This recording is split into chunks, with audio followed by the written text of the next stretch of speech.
esfera de referência vão ficar com as cores quentes e abaixo da esfera de referência vão ficar com as cores mais, com tons mais frios, né?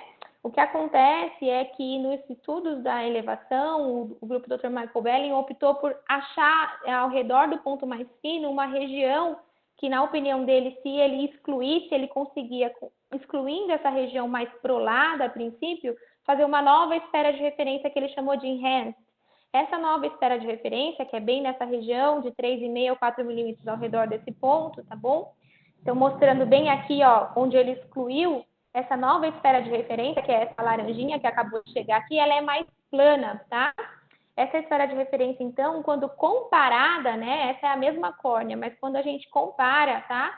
Os locais onde a gente tem maior elevação aqui, então, trazendo o mapa de elevação correspondente da BFS, da Best Fit Enhanced, né, o que acontece? A gente consegue ver a diferença entre eles, e aí a gente consegue ter mais sensibilidade no screening para ver essa área mais prolada ou ectásico elevada, na verdade, tá bom?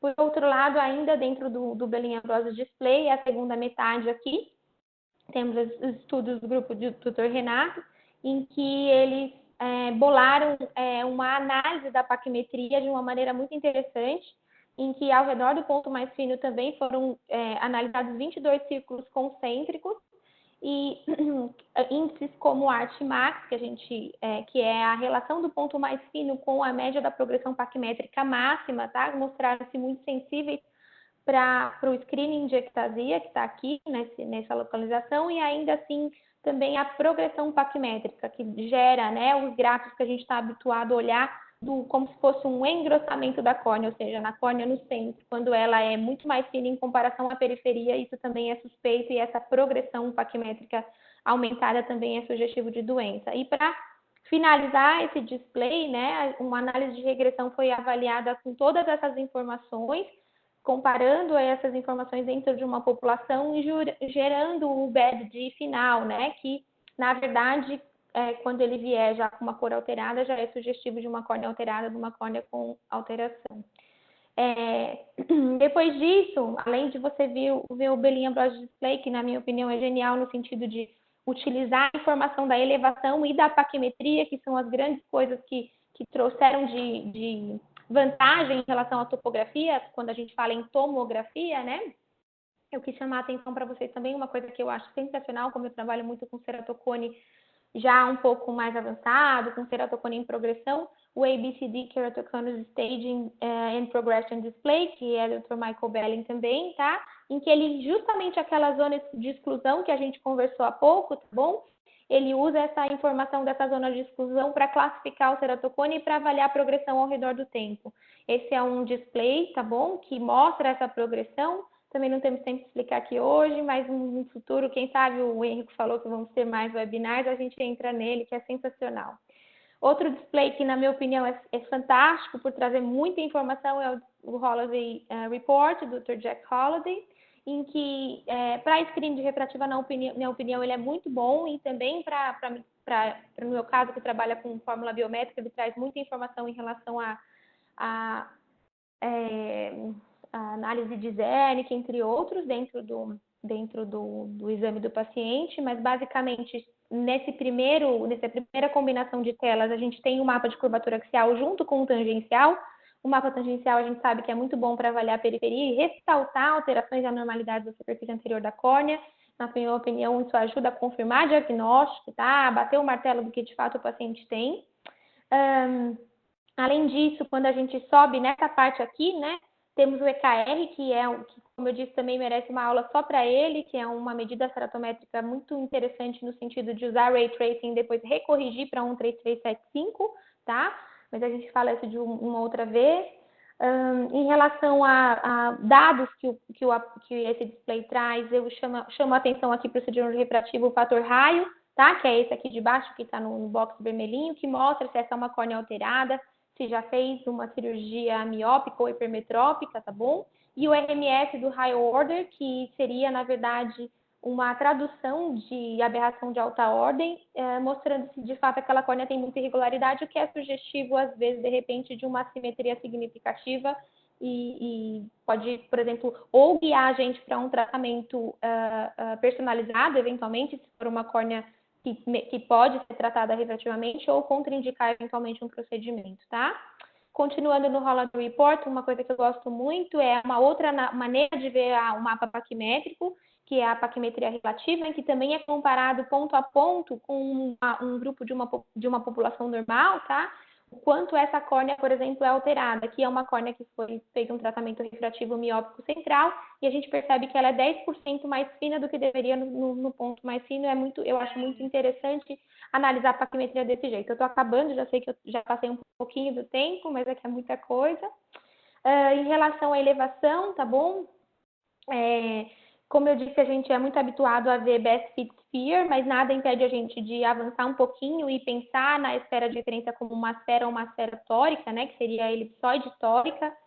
No caso do Holoday Report, ele faz justamente isso, ele avalia a elipsoide tórica, né, como se fosse a bolinha de futebol americano colando na minha córnea.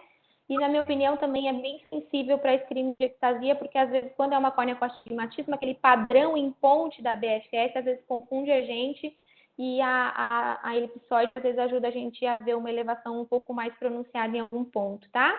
E, para finalizar, tá? Eu realmente trouxe uma coisa curtinha pelo tempo, a análise de Zernike também, tá? Eu costumo dizer na distribuição da análise de Zernike, basicamente, que na região aqui, em cima do iceberg é o nosso óculos, em que a gente corrige a miopia, o astigmatismo e a hipermetropia.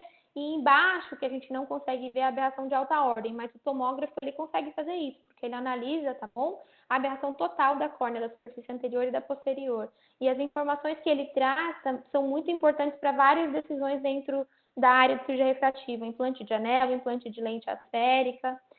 Inclusive no screening de refrativa, quando você tem um coma aumentado, por exemplo, e sugere, por exemplo, uma simetria ou ectasia. Para vocês terem uma ideia, na distribuição de Zernike dentro do mapa de Zernike, que também é disponível no Pentacam, aqui a gente consegue ver a aberração esférica, tá? E a aberração comática, e eu costumo dizer que eu gosto de brincar dentro desse mapa. Você pode, por exemplo, separar aqui e colocar só a aberração de alta ordem, só a aberração de alta ordem, só a aberração comática, se você quiser ver qual que é o RMS de cada um, se você quer só da superfície anterior ou da córnea total, basicamente você consegue estudar a aberração da córnea de uma maneira total de verdade, tá bom?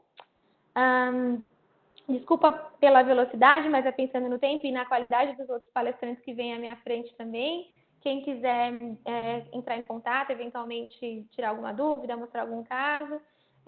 Quem gostar também de Pentacam, dentro aqui do site, se quiserem entrar, tem curso de Pentacam também lá, tá bom? Obrigada pelo convite. Aqui são os meus pequenininhos.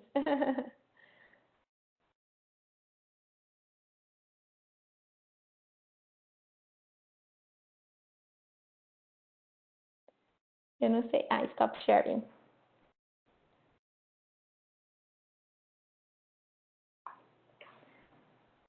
Oi, tudo bem? Falei muito rápido? Falou muito bem. Tá me ouvindo? Tô sim, doutor Renato. É um prazer, viu? Bom, o prazer é meu. Parabéns pela sua aula. Já tinha visto Obrigada. você falar, a gente não se conhecia ainda. Um prazer. Prazer Né? meu. Então, onde é que a gente se aperta aqui para fazer o share screen mesmo? Que a gente aprende isso, faz 10 vezes e nunca aprende.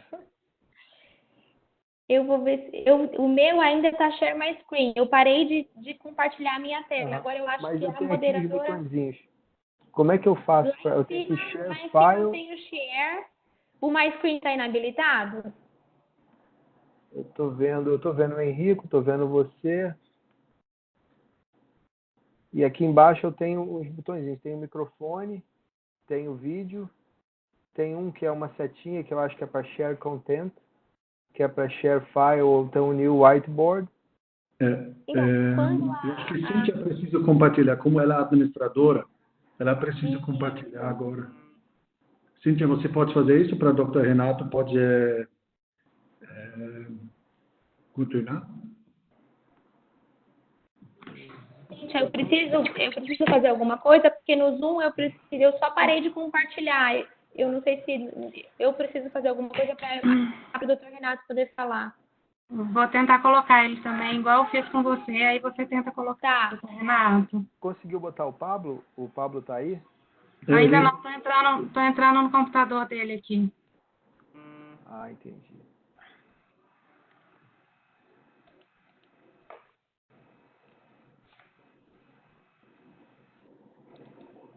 Bom, eu recebi algumas pessoas perguntando no tive som. Provavelmente são as configurações da própria máquina. Eu já mandei algumas sugestões no chat. Eu espero agora todo mundo escutando bem. Uma coisa importante, Maria Doutor Flávia. Renato, Oi. vê se agora o senhor consegue, que eu passei uns privilégios para o senhor aqui, pelo que está escrito. Ah, então tá.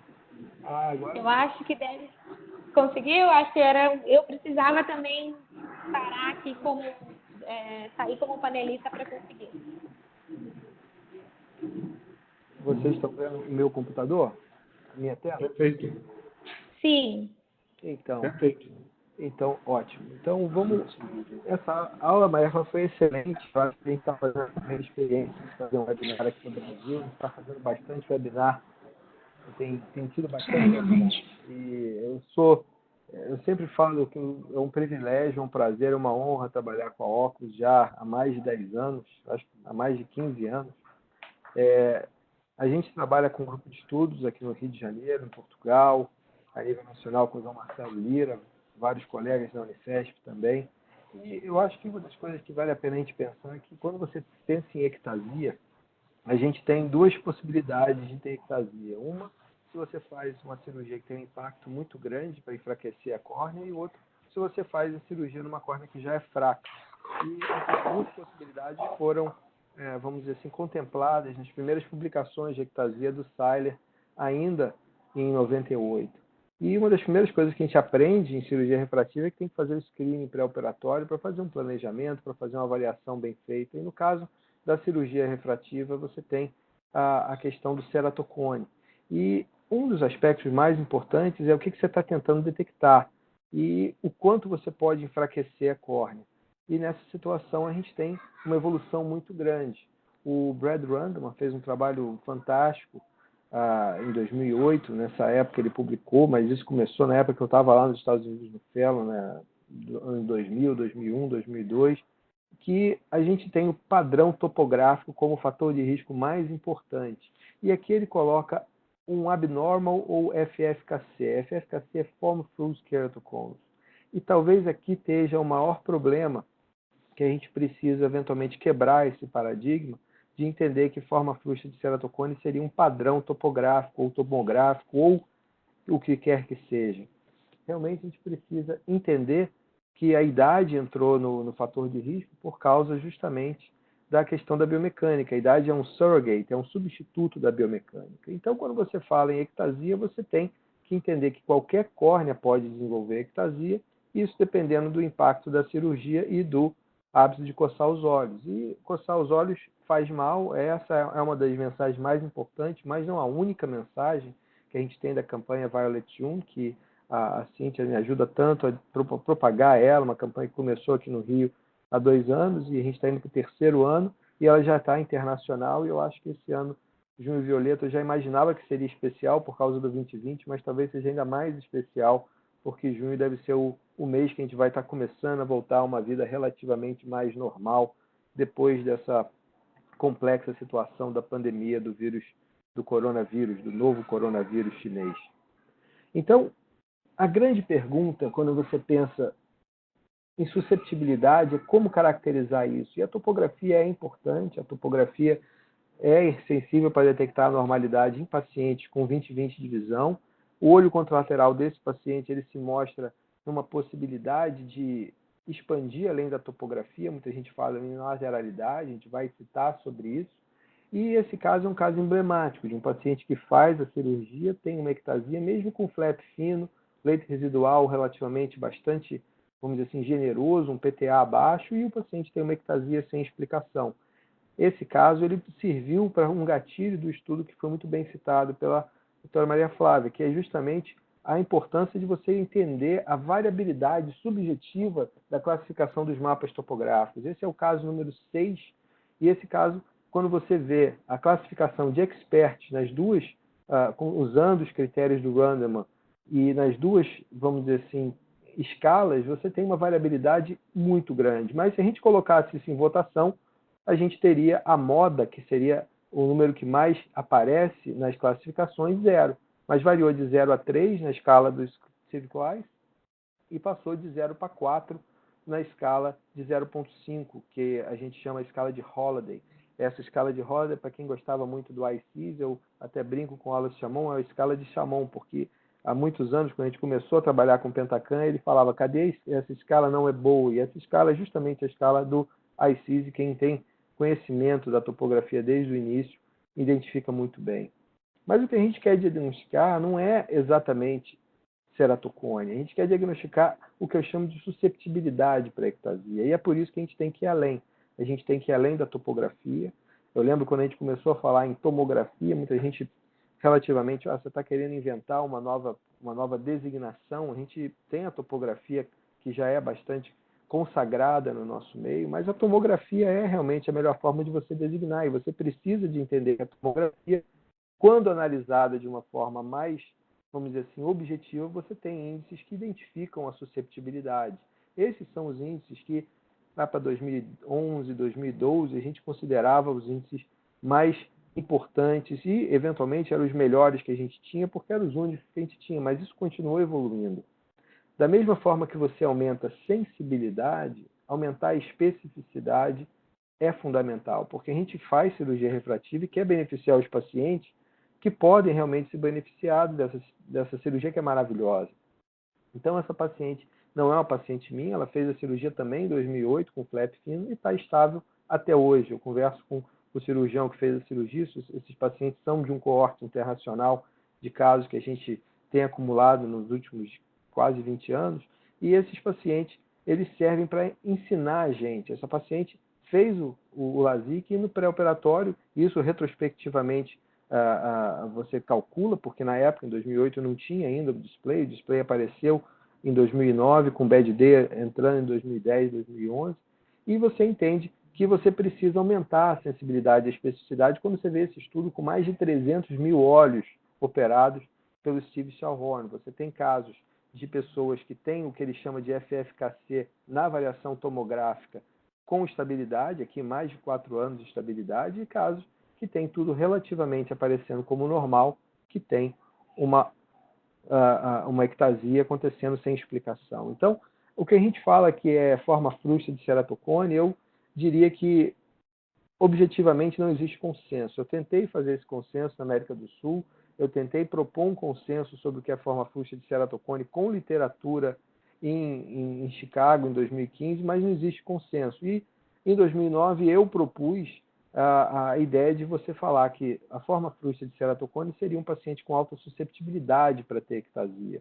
E considerando isso, a gente vai evoluindo no nosso conhecimento sobre a avaliação do risco para ectasia. Então, 20 anos de mistério, isso a gente escreveu uns anos atrás, que a gente tem realmente esse caso de ectasia, são 10 casos em 30 mil LASIKs do estudo da Croácia, da doutora Borrak, que realmente mostra a dificuldade de você identificar algum fator de risco. Você tem aqui o leito residual menor do que 300 em 3 pacientes, você tem o PTA acima de 40% em 2 pacientes, e o que mais teve alguma possibilidade de sucesso é a paquimetria fina, com 5 casos em 10, 50%. Então você precisa realmente de alguma coisa melhor. Nesse estudo que a gente tem a nossa população de 105 ectasias, você vê que a idade, o PTA e o leito residual, eles não conseguem separar. Você vê aqui que 24% dos casos têm um leito residual menor do que 300 micra, 25% têm um PTA maior do que 40%. Então, você precisa realmente de melhorar a interpretação do que você vai fazer com a córnea. Quando você olha para a comparação do ABT, que seria o índice do Rabinovich, que é o ABS absoluto, que é a diferença dos pontos ceratométricos usando o mapa axial da face anterior de 6 milímetros de diâmetro, você tem realmente 1,44 sendo o melhor corte, mas esses casos só consegue detectar 23%, 22,9%. O BED-D é de fato melhor, 1,5 é o melhor corte nessa separação, aqui 3.278 casos estáveis contra 105 ectasias, mas você só 60%, menos de 60%, 59%. Esse fez parte do trabalho da tese brilhante do Bernardo Lopes, que ele desenvolveu o que a gente chama de Pentacan Random Forest Index, o PRFI. O PRFI tem uma sensibilidade bem superior à do BED-D e ele é exclusivamente baseado no Pentacan. Quando você considera o impacto da cirurgia, e esse é o trabalho que a gente faz com o Brain, usando inteligência artificial, aí você considera o flap, a ablação, a paquimetria de uma forma relacionada com a questão da própria córnea, o impacto que você dá contra a córnea, você tem o que a gente chama de Enhanced Decay Susceptibility Score, indo para uma sensibilidade de 93,3. E todos os olhos contralaterais desses casos tiveram aqui a detecção. Então, isso tenderia, se você fizer o screening bilateral, você aumentaria a sensibilidade para 100% nessa amostra. Mas você tem que ir além, e além você entende a tomografia passando para a biomecânica. A biomecânica da córnea, a gente tem estudado isso desde a época do Ocular Response Analyzer, e quando você passou para as imagens de Scheinfeld, que dão realmente uma visualização muito mais completa nessa resposta dinâmica que dura 31 milissegundos, você que vê uma córnea de ceratocone comparada com uma córnea normal, você vê uma diferença grande na deformação. Mas isso precisa ser traduzido em números, em índices objetivos, e o trabalho brilhante do Ricardo Vinciguerra, que eu tive o prazer de colaborar desde o início, desde a concepção desse trabalho, que ganhou o prêmio Trautmann em 2017, a gente tem um índice objetivo baseado no Corvis. A nossa ideia sempre foi a integração. Eu acho que a ideia de dividir para conquistar e somar para dividir são frases de efeito que a gente pode traduzir de várias formas a interpretação, mas a gente aqui tem a possibilidade de juntar o Pentacan, que é a tomografia, e o Corvis, que é a biomecânica, uma vez que a gente tem as duas possibilidades dos aparelhos estarem sendo fabricados pela mesma companhia, que é a Oculus. Então, eu gosto muito dessa conceitualização do trabalho, que você tem índices objetivos, isso foi parte fundamental da tese do Bernardo, que é justamente fazer a integração dos índices objetivos do Pentacan, aqui topométrico. Quando eu me refiro a topométrico, a gente está falando da face anterior da córnea. Aqui, quando eu falo tomográfico, é avaliação tridimensional, ou seja, elevação anterior, posterior, mapa paquimétrico e de todas as derivações que você pode fazer com a berrometria, com best fit sphere, tórica ellipsoide, etc. E você tem realmente que entender a possibilidade da biomecânica. E quando a Cynthia Roberts entrou no grupo para estudar o Corvis, realmente fez uma grande diferença quando a gente começou a estudar como é que esse sopro de ar tem realmente o comportamento na deformação da córnea, para você fazer o que a gente chama de stiffness, ou seja, o parâmetro que vai falar da rigidez da córnea. As populações é fundamental, você quer detectar o paciente numa fase inicial, então o que é doença, o que não é doença, é fundamental para você entender, e aqui a gente coloca no grupo dos doentes os casos que a gente chama VAE-NT. O que é NT? Normal Topography. VAE é Very Asymmetric Ectasia. Então, fatos e opiniões. Esses pacientes não são unilaterais, eles são assimétricos. E são muito assimétricos porque um olho tem ectasia clínica e o outro olho tem, objetivamente, um KISA, IS, Central K e nenhum padrão do TKC detectado para você poder entrar. Eventualmente, você vê alguns casos que têm umas assimetrias que são realmente esquisitas, mas eles são objetivamente dentro de um padrão do NT da normalidade. A gente faz estudos estatísticos e roda inteligência artificial fazendo estudos de validação interna, e o melhor trabalho que a gente conseguiu, o melhor algoritmo que a gente conseguiu foi o Random Forest, que faz várias florestas de uma forma aleatória.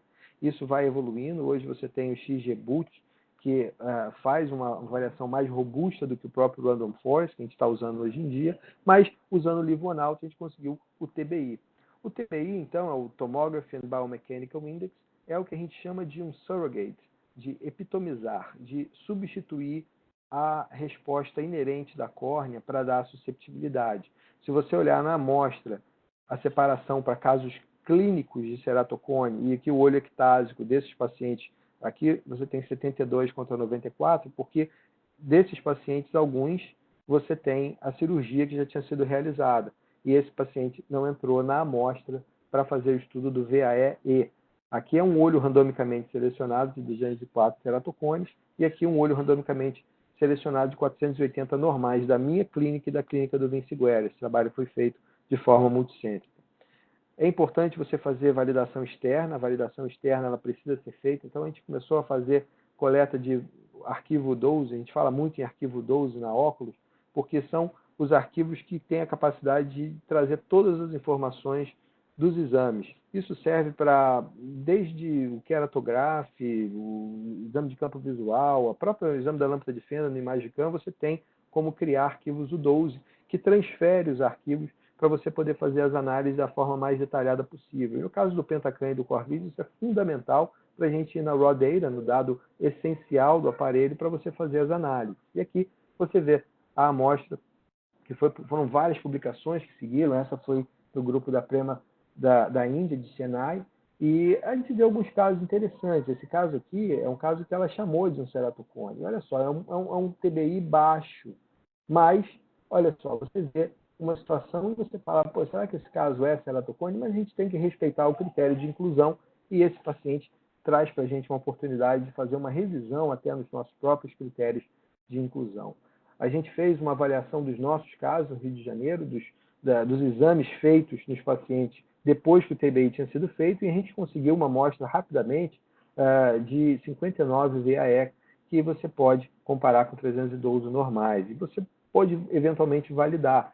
Alguns trabalhos, quando eu fiz uma viagem para os Estados Unidos, eu fui visitar o George Waring V, eu encontrei meu amigo Jorge Haddad, que está fazendo um brilhante trabalho no doutorado na Unifesp hoje, e eu falei, vamos fazer um estudo disso aqui. A gente mandou para o Jornal de Ceratocone e ele foi agraciado com o prêmio em homenagem ao professor José Colan, que faleceu, infelizmente, em 2013.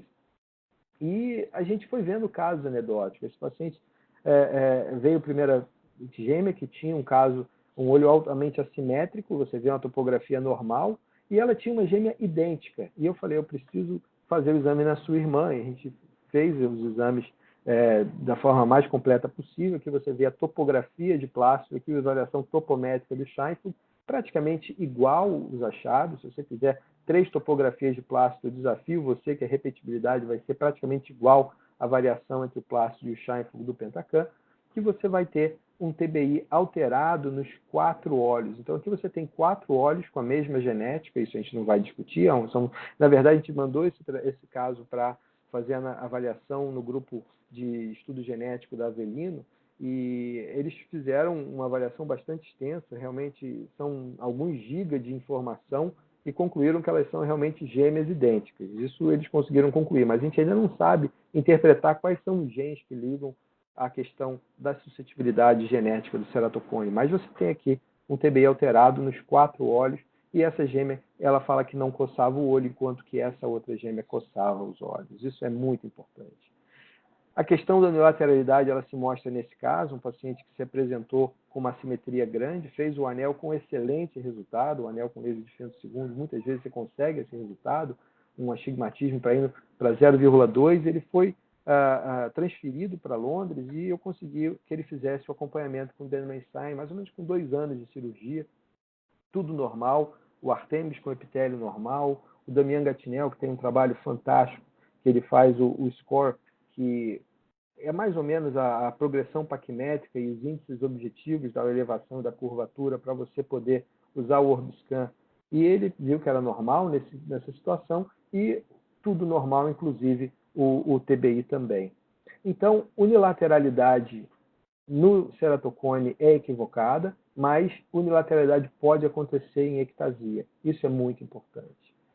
Há mais ou menos 3 dias atrás saiu esse trabalho, uma revisão muito interessante da Maria Henriquez, que é a esposa do Luiz Esquerdo, lá do Peru, com quem eu fiz um webinar há algumas horas atrás, e ela fez um trabalho muito interessante de revisão da literatura do que seria forma frusta, subclínico, ceratocone subclínico.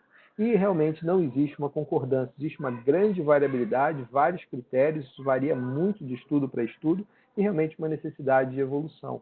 Voltando para a nossa hipótese, em 2010 a gente publicou esse caso de uma paciente que fez LASIK no olho esquerdo, não gostou do resultado e resolveu não operar o olho direito. Em alguns meses ela foi piorando a visão, teve diagnóstico de uma ectasia. Essa paciente, o olho contralateral seria, vamos dizer assim, um candidato muito bom pela avaliação topográfica, paquimetria da casa dos 520, 530, avaliação tomográfica e biomecânica usando hora está extremamente alterada. A gente precisa realmente entender que isso precisa ser avaliado de forma objetiva. E, alguns anos depois, na avaliação atual, aqui você está vendo o exame feito com a escala do Holliday, do Steve Kleiss, de 1.5 dioptrias, e aqui você tem a escala do Atlas, a escala Ambrosio 2 e a escala do Steve Kleiss, e você vê que é praticamente igual quando você olha o índice topométrico do plácido e aqui da topografia de plácido topométrico do Pentacam. E o PRSI de 0,19, ou seja, está acima do cutoff de acordo com o estudo que o Bernardo Lopes fez. Mas quando você vai para a integração tomográfica e biomecânica, você vê um TBI de 0,78. E fica mais interessante ainda quando você vai estudar os dois olhos do filho da paciente. Os dois olhos de um rapaz de 11 anos de idade, com 20/20 de visão, uma miopia com astigmatismo, você vê um TBI alterado nos dois olhos. Isso é o que eu chamo de uma forma frusta bilateral. Mas frusto é uma palavra complexa. Frusto é relativamente confuso, no sentido mais literal da palavra. E a gente precisa entender que são pacientes como esse que precisam de entender que não podem coçar os olhos. Porque se ele mantiver a estabilidade, ele não vai ter ceratocone na vida dele, mas ele tem uma córnea que eu chamo de susceptível. Você vê aqui as distribuições dos stiffness parâmetros na primeira planação, você vê aqui a integração do raio, quando você faz a deformação, você vê que essa córnea é uma córnea relativamente alterada. É fantástico a gente entender a possibilidade e a necessidade de a gente evoluir nesse planeta. E quando a gente vê alguns trabalhos como esse, 72% do grupo alemão e um trabalho japonês que eu até participei como coautor, que você vê 67%, 52% de sensibilidade do TBI nesses casos, VAENT, aqui são amostras relativamente pequenas, mas são casos que estão sendo integrados na literatura como o TBI não detectou alteração.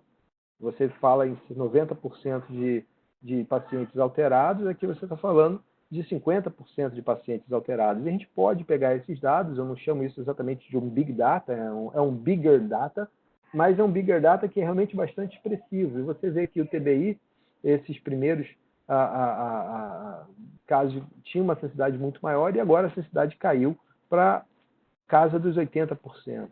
E quando você vai para o novo parâmetro que a gente conseguiu desenvolver, usando o trabalho brilhante do Brain, pela doutora Edileuza Leão, que é uma PhD com uma grande capacidade de fazer essas análises, de rodar os modelos de inúmeras possibilidades de combinação de dados, juntamente com o Bernardo, a gente já está chegando em 85% e 90%. Você vê aqui a diferença entre os casos de ectasia clínica não é tão grande. Você tem até uma possibilidade de melhora, mas essa possibilidade de melhora ela fica realmente mais clara quando você vai para o VAENT. E, novamente, a gente vai para esse tipo de situação que mantém o resultado para esses casos. Então, quando você fala em análise multimodal, a análise multimodal ela precisa ser entendida qual a pergunta que você está fazendo. Você está perguntando, é screening, é diagnóstico precoce? A pergunta é qual o prognóstico desse caso? Qual a classificação, estadiamento dessa questão da ectasia? Você vai poder fazer um follow-up. Tudo isso é aplicação diferente da avaliação multimodal e, obviamente, você pode usar essas informações para orientar o paciente e tratar o paciente da melhor forma possível. Desde fazer um óculos, hoje a gente tem a evolução do Pentacam continua, você tem hoje o Pentacam, você colocou muito bem ali os modelos de Pentacam, você tem um quarto modelo de Pentacam, que é o Pentacam Wave, e eventualmente vai ter um quinto modelo de Pentacam, que vai eventualmente estar fazendo mais ainda, possivelmente ligado à tomografia segmentar, com o OCT, a gente já tem bastante informação que isso é promissor. Então, a continuação da avaliação multimodal, ela precisa de consciência da pergunta que a gente faz para o exame e de uma estratégia muito bem feita, muito eficiente, porque essa quantidade de dados que a gente tem é muito grande, é enorme, isso é overwhelming. A gente não tem a capacidade de olhar para esses números quando você avalia o paciente. Você precisa de ter uma abordagem direcionada para você saber o que você vai olhar de uma forma específica para você poder tirar das informações dos exames o melhor para poder ajudar o paciente. Para fazer o tratamento desde a refração, no caso usando o wavefront, adaptar a lente de contato, personalizar a lente de contato, existe muito trabalho de lente escleral usando a imagem da córnea, pode ser com Pentacam e com outras imagens para você poder melhorar a capacidade de adaptar os pacientes, fazer planejamento cirúrgico e, com certeza, avaliar o pós-operatório. Eu tenho alguns casos, esse aqui, quando você fala em prognóstico, esse é um paciente com síndrome de Down, que teve uma evolução brutal de 2017 para 2019, aqui você vê uma córnea que realmente evoluiu muito, e esse paciente tinha na primeira avaliação, realmente uma córnea muito fraca. Já era uma córnea muito fraca, mas que eu diria que muito suscetível para a gente ter um risco maior de progressão. Isso é importante. Mas nem todo paciente precisa operar. Aqui eu trago um trabalho do Diogo Lopes, que fez um trabalho brilhante. Ele foi um visitante de Portugal, que durante a residência, alguns colegas vêm fazer um intercâmbio aqui comigo, e ele levantou 50 casos que eu só operei um olho. E esses pacientes, a gente viu que os casos operados, eles melhoraram, felizmente a cirurgia fez um efeito, eles melhoraram a visão com correção e sem correção, mas os olhos contralaterais desses pacientes, que só foram operados, já tiveram um dos olhos operados, você vê aqui uma melhora, inclusive, na visão corrigida. E isso é porque a otimização da superfície ocular, há um tratamento clínico, apesar de não operar, mesmo sem operar, você tem estabilidade e até alguma melhora nesses pacientes. E isso precisa ser muito bem entendido do ponto de vista de prognóstico, porque o grande paradoxo é, se você não operar, você perdeu a oportunidade de ajudar o paciente.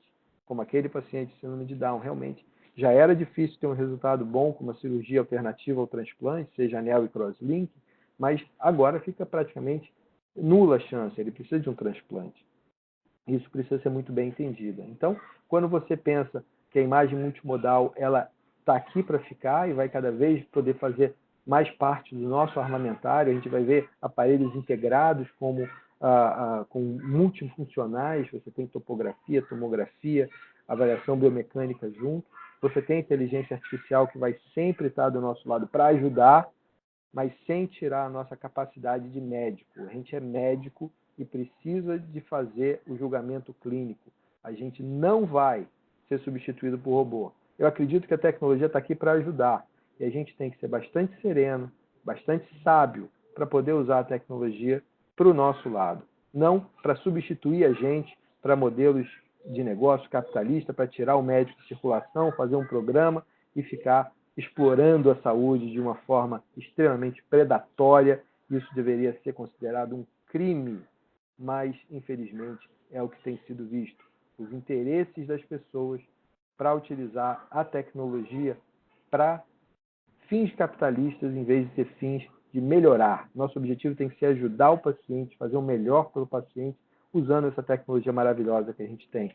O impacto, no caso da cirurgia refrativa, o que a gente chama de Relational Tissue Alter, que vem numa complementação do trabalho brilhante do Marconi, que fez a avaliação do PTA, que é o percentual de tecido alterado, que é realmente diferente do leito residual, mas se você fizer isso de uma forma relacionada, usando inteligência artificial para compor o que é o flap de acordo com a córnea, de acordo com características do paciente, você tem a capacidade de fazer um impacto da cirurgia melhor. E certamente isso tudo vai ajudar a gente a poder melhorar o nosso trabalho para ajudar o paciente. Eu agradeço muito a atenção de vocês, fico aqui à disposição para mais discussão e espero que a gente possa escutar o Pablo, que está realmente mostrar umas coisas muito interessantes, como ele sempre mostra para a gente. Um grande abraço e estamos aqui à disposição. Mais uma vez, obrigado e parabéns ao Henrico e à Cíntia pelo excelente trabalho para organizar esse webinário. Obrigado, Dr. Renato. Nós estamos trabalhando aqui paralelo para colocar o Dr. Pablo aqui também no esse webinar. Eu queria fazer um outro teste, talvez também. Eu recebi antes um e-mail da doutora Letícia, e eu queria tentar, talvez, tentar liberar ela aqui pelo áudio para talvez, deixa eu ver aqui, não consigo não. Como é que ela chama, Henrico? Doutora Letícia, Boucher.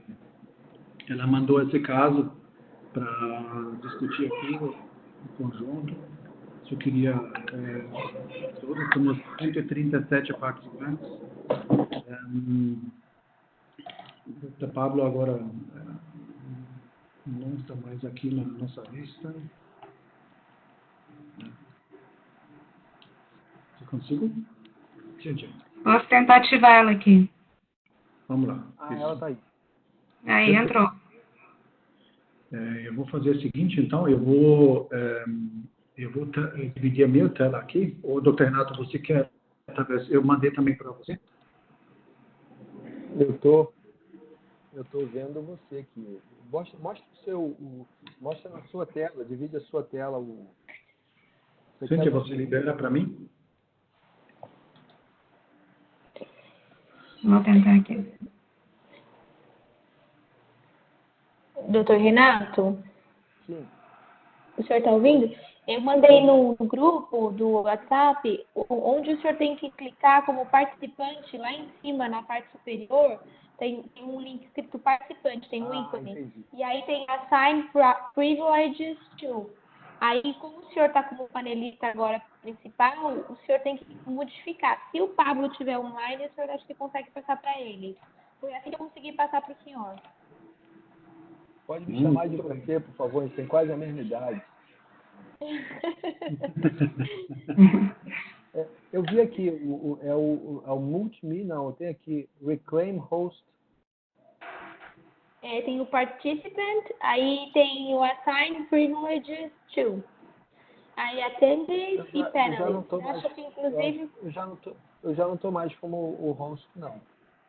Ah, então talvez a Cíntia precisa fazer isso. Eu sou. Então, eu sou. O Henrique está como host. Já passei para o Henrico. Ok, então eu preciso dividir, share minha tela. Deixa eu ver aqui.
Eu não consigo compartilhar minha tela aqui, na verdade. Eu estou tentando aqui, porque onde eu acho?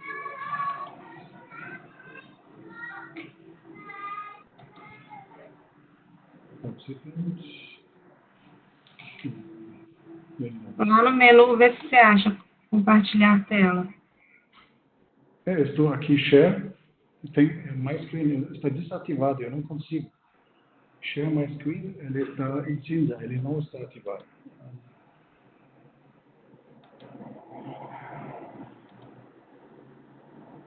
se o seu não está ativado, provavelmente não é você o host. Tá com o Dr. Renato ainda. Ou talvez alguém de vocês abre esse e-mail em doutora Será que eu consigo ativar aqui o meu? Vamos ver aqui. Se você receber o e-mail, doutor Renato, podemos tentar isso, por favor? Podemos sim, podemos. Porque meu não está liberado. Aí. Tá vendo aqui meu e-mail? Meu coisa? Foi esse e-mail aqui que você mandou? Eu mandei para Gmail. Isso, mas tem 3 partes. Qual delas? A primeiro e-mail é doutora Letícia Cocheiro. Caso webinar, tá aqui. Uhum. Tô vendo aqui. O paciente nasceu no dia... foi exame recente, dia 13. Exame de ontem. Você não está na quarentena, hein? Quarentena. Não é todo o Brasil tem quarentena, não, doutor Renato. Só no Rio e São Paulo. Não, amanhã eu vou fazer uma clínica bastante enxuta, né? Mas eu tenho muitos pacientes que eu preciso atender e vou ter que ir no consultório amanhã, depois de quase um mês. Depois de mais de um mês. Mais de um mês sem trabalhar. Estamos aqui no modo outono. Outono na sala, outono na cozinha, outono no quarto. 100%. A gente vai voltar a trabalhar. Então, é um paciente que nasceu em 1986, né? Então, já não é um jovem, mas não tão jovem assim, né? Você vê que aqui você usou a escala do Atlas, né? É um paciente que usou na escala do Atlas aqui o olho direito, o olho esquerdo. E tem... esse paciente nunca foi operado, a Letícia está escutando, pode falar, Letícia? Letícia, está ouvindo a gente? Acho que talvez... Eu estou vendo você estar aqui no grupo. Se você clicar no seu microfonezinho, talvez você consiga falar um pouquinho.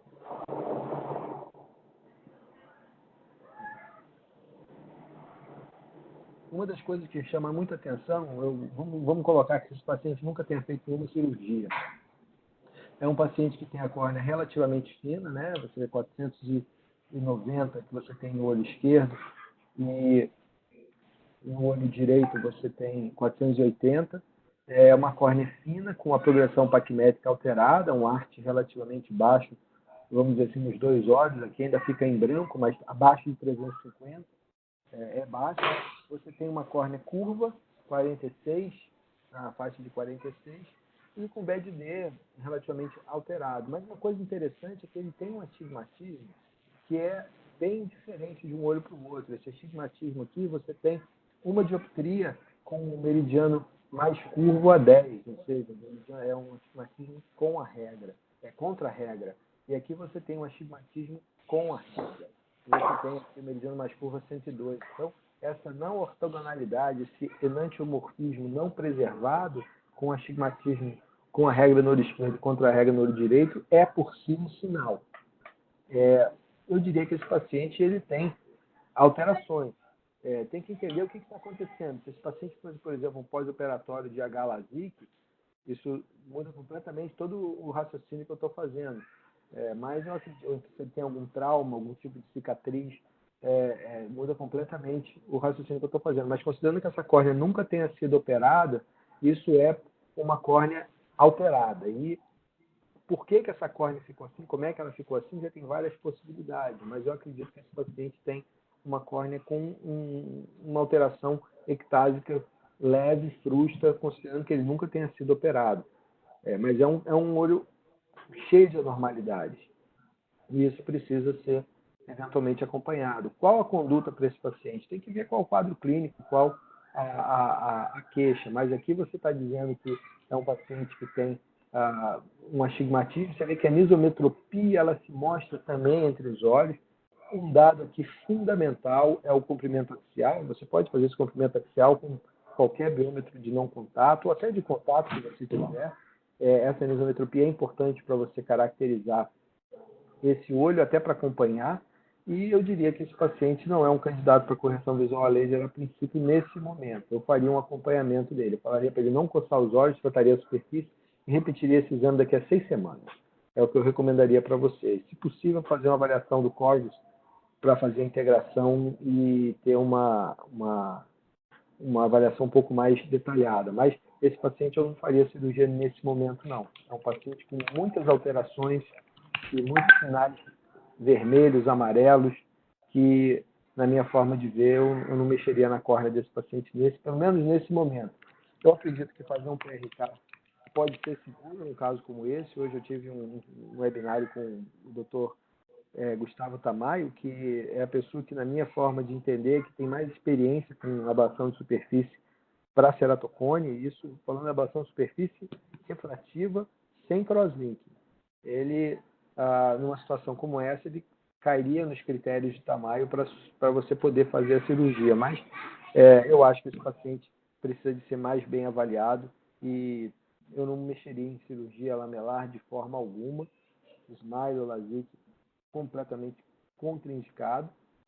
O PRK pode ser uma possibilidade se tiver estável e, eventualmente, se tiver uma avaliação mais detalhada com mapa de epitélio, tomografia de coerência óptica pode te ajudar bastante, e também o estudo biomecânico. Muito bem.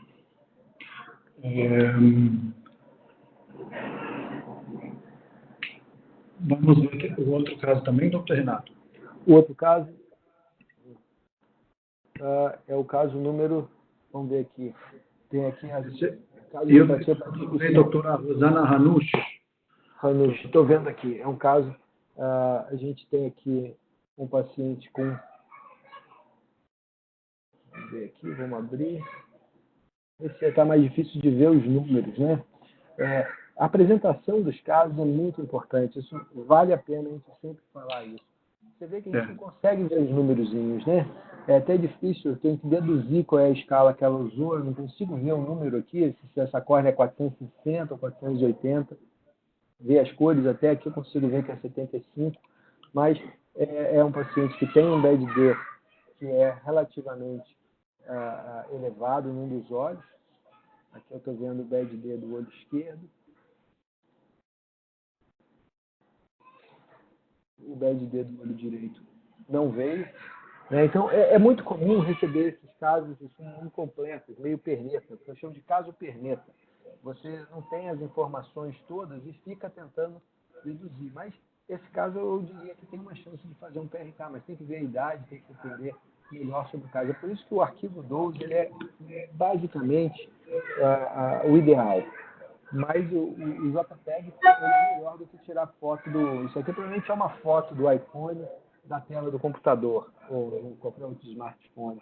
E essa foto você vai perdendo resolução. O computador retira a resolução, o smartphone vai tirar um pouco mais a resolução e você, na hora de mandar, você ainda diminui ainda um pouquinho mais a resolução. Então a gente não consegue ver os detalhes. E ainda por cima está faltando o BED-D no olho direito. Mas eu diria que esse caso, talvez ele seja um caso que possa se beneficiar de cirurgia refrativa, mas aí está faltando mais dado para a interpretação dessa situação.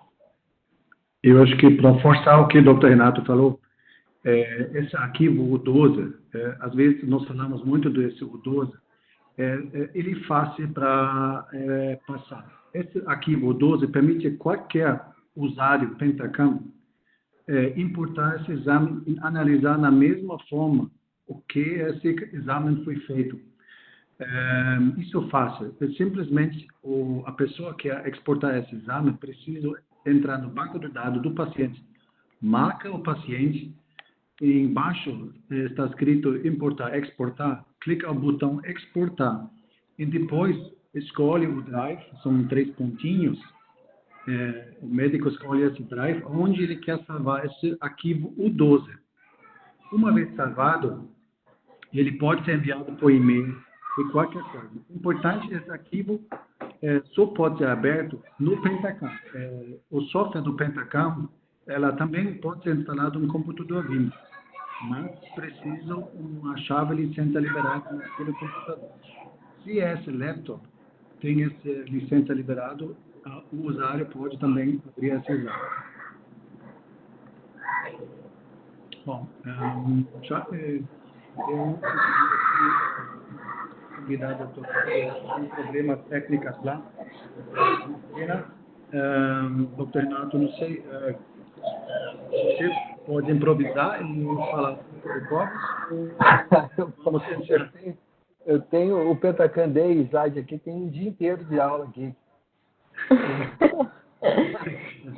será que o doutor Renato, se o senhor entrar nessa tela que eu falei de participante, não está como para você mesmo assign privilege? Porque como você não conseguiu compartilhar a tela, eu imagino que o senhor ainda esteja como host, entendeu? O problema agora, o Dr. Pablo não está nem na lista mais. Eu estou compartilhando aqui minha tela. Interessante.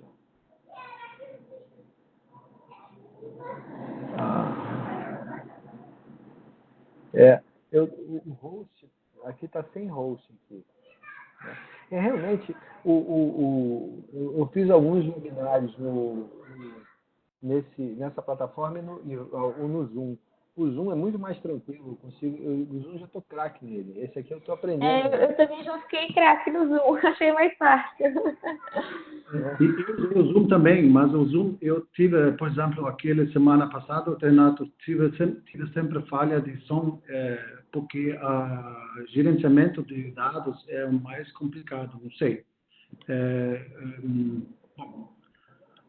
Uma coisa que, não sei se vocês viram, esses milhares de grupos que a gente tem. Eu vi o Pablo aí ou eu estou escutando de mal? Pablo não, aí? Pablo acho que desistiu. Ele acho que não está mais. Eu não consigo nem ver ele na lista. Na verdade, nós estamos tentando entrar aqui ainda. Então, mas agora está vindo esses testes rápidos aí do coronavírus, né? Do IgG, IgM. E muita gente está perguntando sensibilidade, especificidade. Aí tem um monte de gente aí falando de uma forma bastante interessante das curvas ROC, que é o que a gente tem usado muito, já há muitos anos, para poder mostrar a sensibilidade e especificidade, que é a acurácia dos exames, né? Então, eu acho que uma das coisas que eu gosto de vamos dizer assim, discutir, de mostrar, é que quando você faz uma avaliação de exames de diagnóstico, você tem que pensar em curva ROC em acurácia. Então, deixa eu ver se eu consigo achar aqui.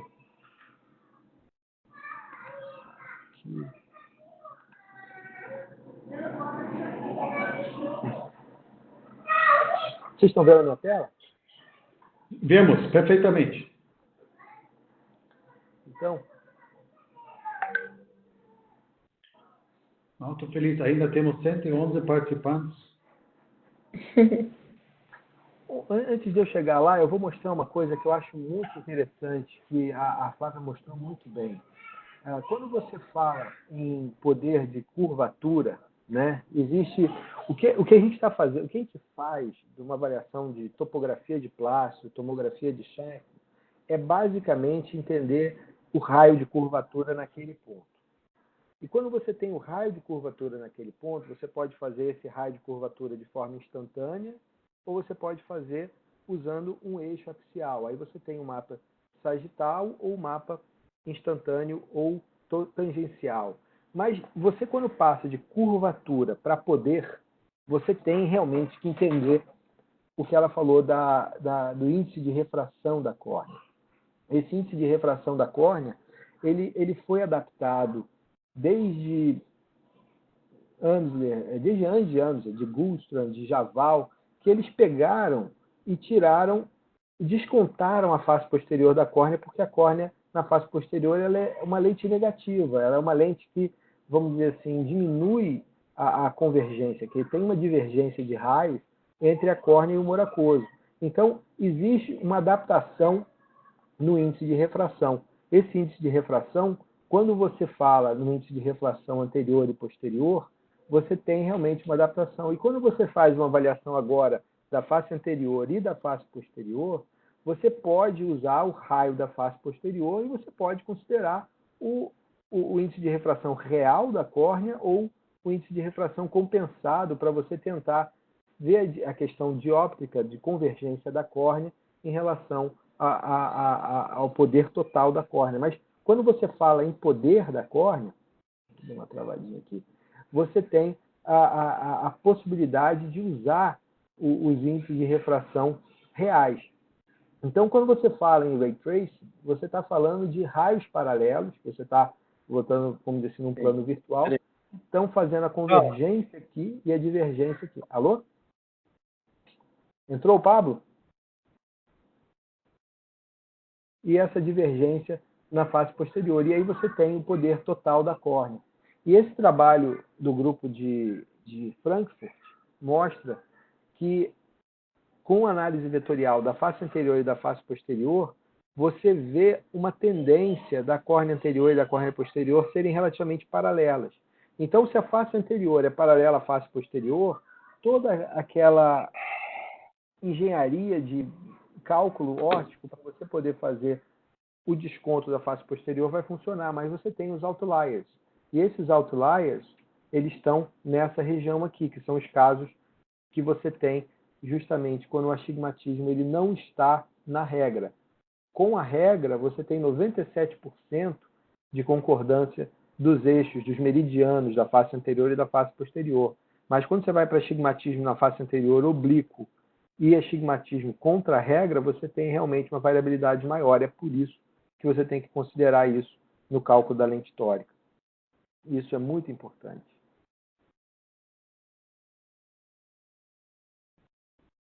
Um outro ponto, então, aqui, por exemplo, você vai ver as curvas ROC. Então, o que é uma curva ROC? Aqui eu estou colocando um estudo de normais com ceratocones, um dos estudos que a gente fez há praticamente 15 anos atrás. Esse estudo você tem no ponto mais fino e o ponto central. O ponto central é o ponto 00, que é o ponto do primeiro por 15, é onde o Pentacam, quando você está fazendo o exame, ele vai disparar a imagem de Scheinfeld. E nessa situação, você vai ter a melhor correlação com a espessura do ultrassom, que você mede, a técnica de você medir a paquimetria ultrassônica corretamente, é você pedir para o paciente olhar para frente, você vai ver o por 15 e vai medir justamente no primeiro por 15, que é justamente o que consideraria o ápice da córnea. Então, se você olha para o ponto mais fino no mapa paquimétrico e o ápice da córnea, a capacidade de separação do grupo de cone contra os normais é maior do ponto mais fino. Mas por que eu falo que o ponto mais fino é melhor? Então, você tem que entender a área sob a curva. Então, você tem aqui a sensibilidade e você tem aqui no eixo X a especificidade menos 100. Então, por exemplo, você vai vendo para cada ponto de corte, você vai vendo uma sensibilidade, que aqui vai começar, vamos dizer assim, de 100% de sensibilidade, e aqui vai ser 0 de sensibilidade, que é 100 menos a especificidade. Então, você vai ver essa possibilidade de fazer a área sobre a curva. Quanto mais esse pontinho está aqui em cima, mais área sobre a curva você tem, mais sensibilidade, mais especificidade você tem. Então, por exemplo, para o ponto mais fino, você tem um ponto de corte de 503, que dá uma sensibilidade de 88,6 e especificidade de 90%. Significa que vai ter falso positivo e falso negativo, mas menos do que no ponto apical. E quando você fala isso é melhor do que isso, você faz o teste da área sobre a curva e usa um método estatístico chamado de DeLong. Esse método de DeLong, que calcula a diferença das áreas sobre a curva, ele é estatisticamente significante. Então, quando você fala em sensibilidade e especificidade, você está falando sensibilidade é a capacidade de você detectar a doença. Então, que é a capacidade total de detectar a doença, fala que está todo mundo doente, você vai ter 100% de sensibilidade. Mas aí você tem que ver a especificidade. Será que você está falando que muita gente da população não doente está doente? Você está perdendo a especificidade. Então, você precisa de fazer um estudo muito bem feito com população que você conhece a doença, que esteja doente, e uma população que você conhece que não está doente. O problema é que quando você vai fazer um teste de sensibilidade e especificidade num exame como esse do coronavírus, por exemplo, você não tem a certeza absoluta que aquele cara não está doente e aquele cara está doente, porque ele pode estar no período assintomático e ele pode eventualmente já ter passado pela doença e, de fato, isso vai estar confundindo tudo. Mas Essa é a base para você entender sensibilidade e especificidade em relação à situação. E quando você vai comparar um teste com o outro, você vai comparar usando a área sobre a curva e ver se isso é estatisticamente significante. Então, acho que essa é uma informação interessante. Uma outra coisa que veio na minha cabeça quando a Maria Flávia estava falando é esse tipo de caso aqui. Esse paciente aqui, ele veio para ver se ele valia fazer crosslinks ou não. Então, ele tinha já vários exames, inclusive um Orbiscan, dizendo que ele tinha uma alteração na córnea. Um paciente jovem com uma córnea que era bastante curva. E esse paciente, ele eventualmente tinha um Pentacan normal. Então, a ideia é fazer o crosslinking ou não, mas quando você olha para essa situação aqui, o segmento anterior desse paciente está assimétrico. Essa assimetria, quando você dilata a pupila, você vê que o crosslinking na córnea não funcionaria nada. Então, a tomografia é de córnea e segmento anterior.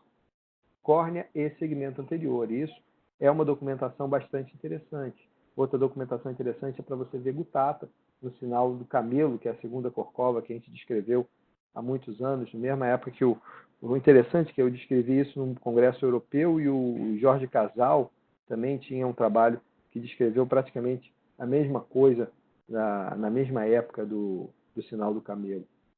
E isso correlaciona com a severidade da gutata. Aqui no caso da câmara anterior antes e depois da catarata, o ângulo, tudo isso pode ser aplicação do Pentacan. Eu acho que eu vou tentar aqui fazer de novo essa compartilhar, sair do meu compartilhamento.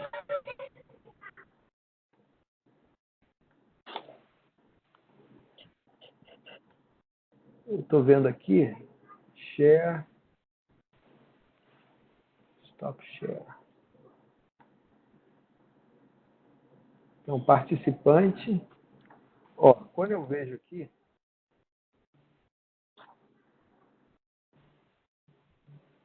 eu não tenho essa...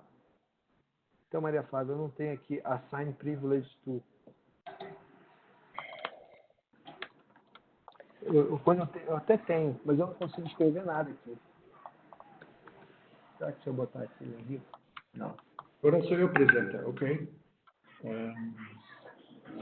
A Cíntia está como host aqui. Eu estou vendo aqui a Cíntia como host.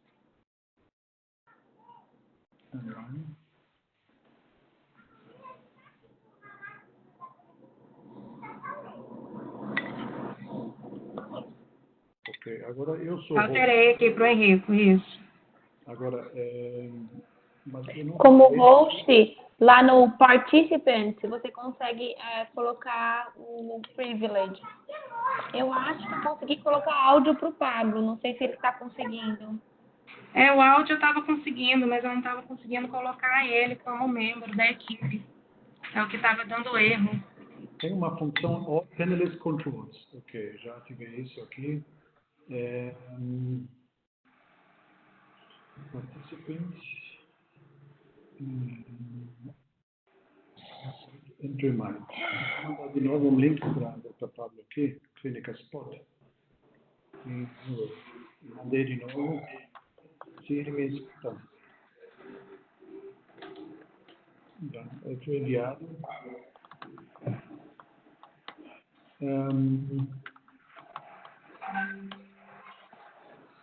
Ele está ouvindo. Estranho, ele nem aparece na lista aqui dos panelistas onde atende.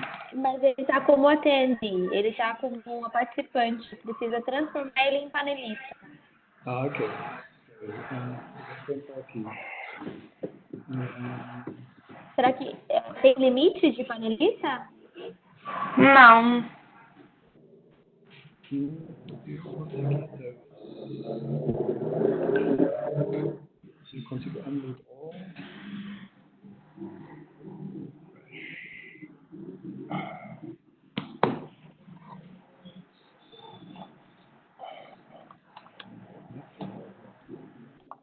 Está desabilitada a função aqui.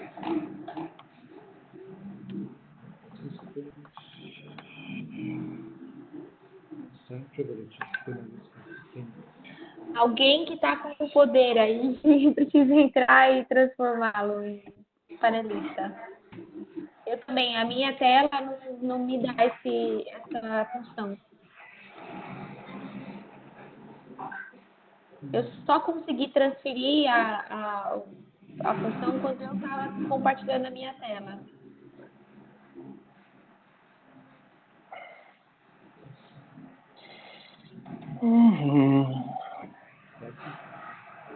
Você consegue me escutar agora? Eu escuto sempre. Agora está para escutar. Perfeito. Oi, Pablo, tudo bom? Bem, e vocês, como estão? Vamos lá, agora. Vamos tentar fazer mais uma coisa aqui.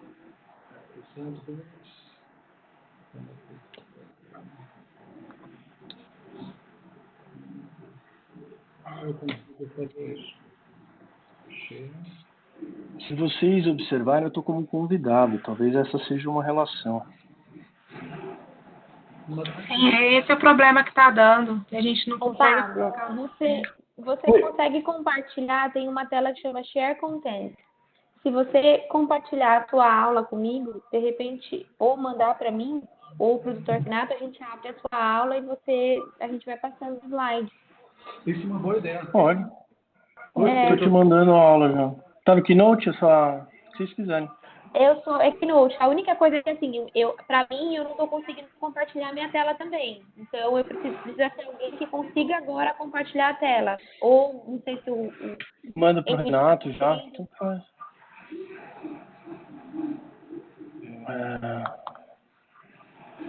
Como eu passo essa responsabilidade agora aqui?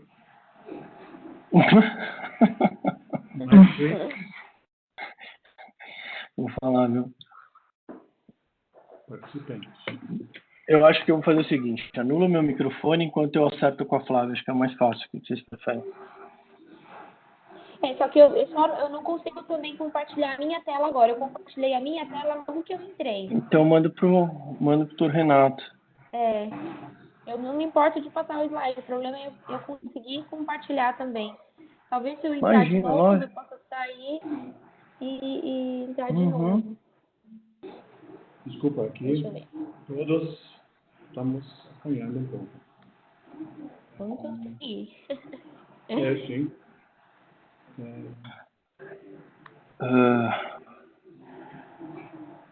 Cíntia, você quer tentar fazer isso? Flávia, me passa. Vou tentar aqui. Quer mandar um link no WhatsApp a- web? Eu estou com o WhatsApp web aberto. Se você me mandar um link do Dropbox, eu consigo abrir sua aula. Eu te mando pelo. Me passa teu e-mail pelo link e eu já te mando pelo e-transfer, ele vai mais rápido. Vai ter o peso dele. Ótimo.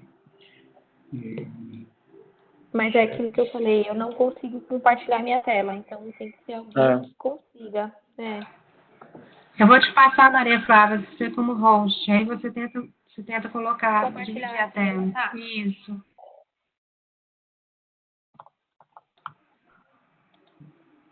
Isso. Pronto. Tem todos os poderes agora. Não.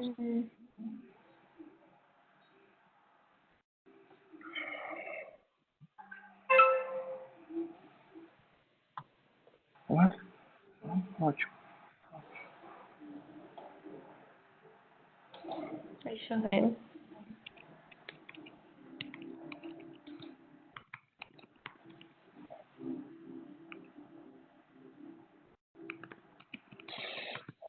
Tem mais algum caso? Alguém que tenha mandado algum tipo de caso? Além dos que eu vi do Renato comentando? Infelizmente, eu recebi duas aqui, uma meia hora antes. Mais casos.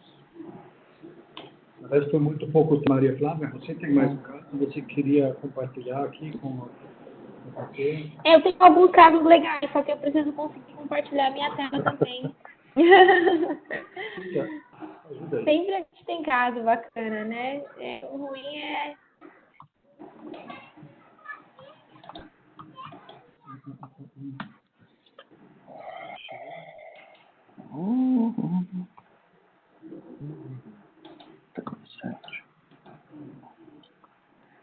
Share my screen.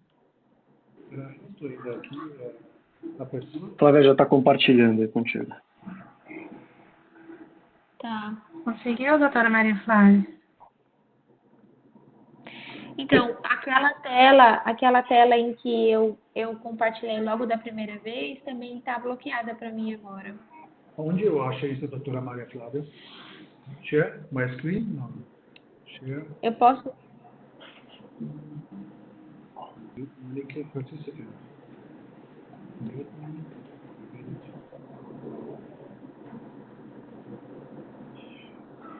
Flávia, confirma para mim se já está contigo a apresentação. Faz favor. Você mandou por e-mail? Tá no seu e-mail já. Pelo e-transfer ele é bem mais leve. Mas pelo menos os hábitos. Né? Tá descendo aqui a aula já, mas eu vou tentar.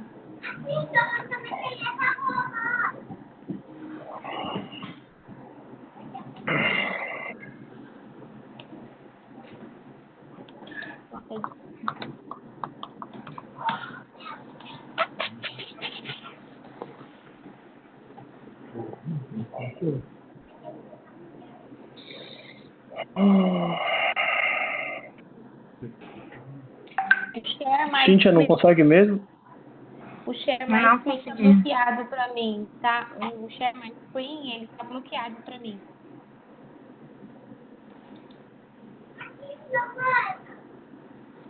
Eu acho que ele tá com o doutor Renato. Não, comigo não tá, não. Não? O meu não. Aqui, ó. Eu estou clicando aqui também. Será? Sou eu agora assim isso aqui?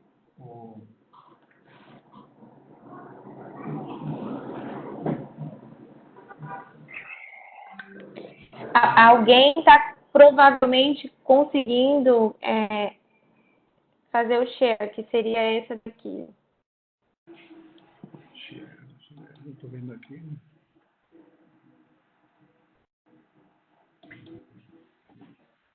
O senhor consegue ainda compartilhar a tela do senhor, doutor Renato? Se precisar?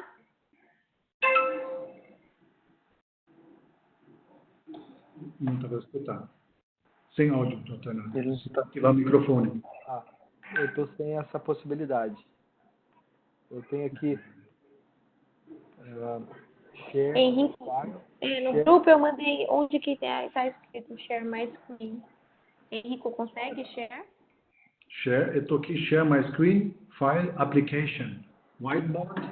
Está habilitado para você? Para mim está habilitado. Então é você que está o host. Você tem que desabilitar e pedir e passar esse privilégio para outro participante. Idealmente para o attendee, que é o Pablo, no Assign Privilege 2, que é nessa tela superior que está escrito Participant. Como você está com o poder de dividir a tela, provavelmente só você vai conseguir fazer isso. Se você quiser tentar passar para mim e não conseguir passar para o Pablo, eu acabei de abrir a aula do Pablo aqui comigo, tá certo? Estou aqui, Manage Pellets.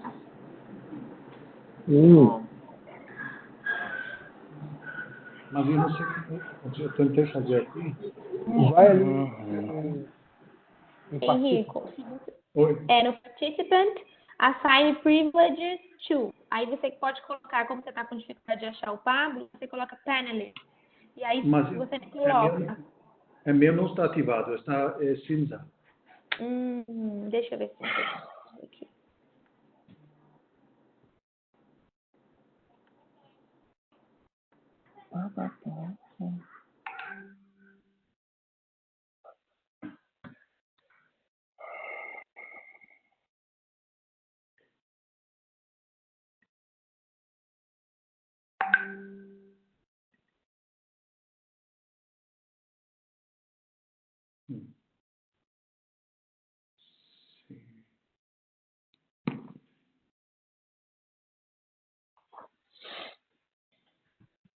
Que pena. É uma pena. A gente vai aprender, né? É uma fase inicial. É uma tecnologia diferente, né? Você conseguiu ainda compartilhar, doutor Renato, não? Aqui agora não, eu estou sem essa... Henrico, você quer que eu mande a aula do... Manda para mim, então. O Pablo me encaminha rapidinho aqui, eu vou pegar isso aqui. Vamos lá. Vou fazer isso. Só o Henrico consegue ter a tela, é isso? Não sei, agora não sei. Nesse momento, a pessoa que está conseguindo transferir a tela é o Henrico, apresentar a tela. Eu vou encaminhar o seu e-mail para o Henrico. O link do InTransfer. É o seguinte, share tela. Vocês conseguem ver minha tela já? Pronto. Sim. Ok. Então, isso bem no e-mail.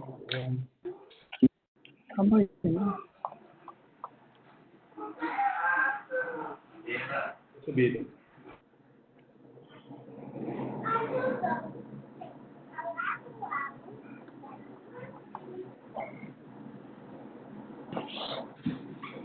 Improvisar. Vou subir.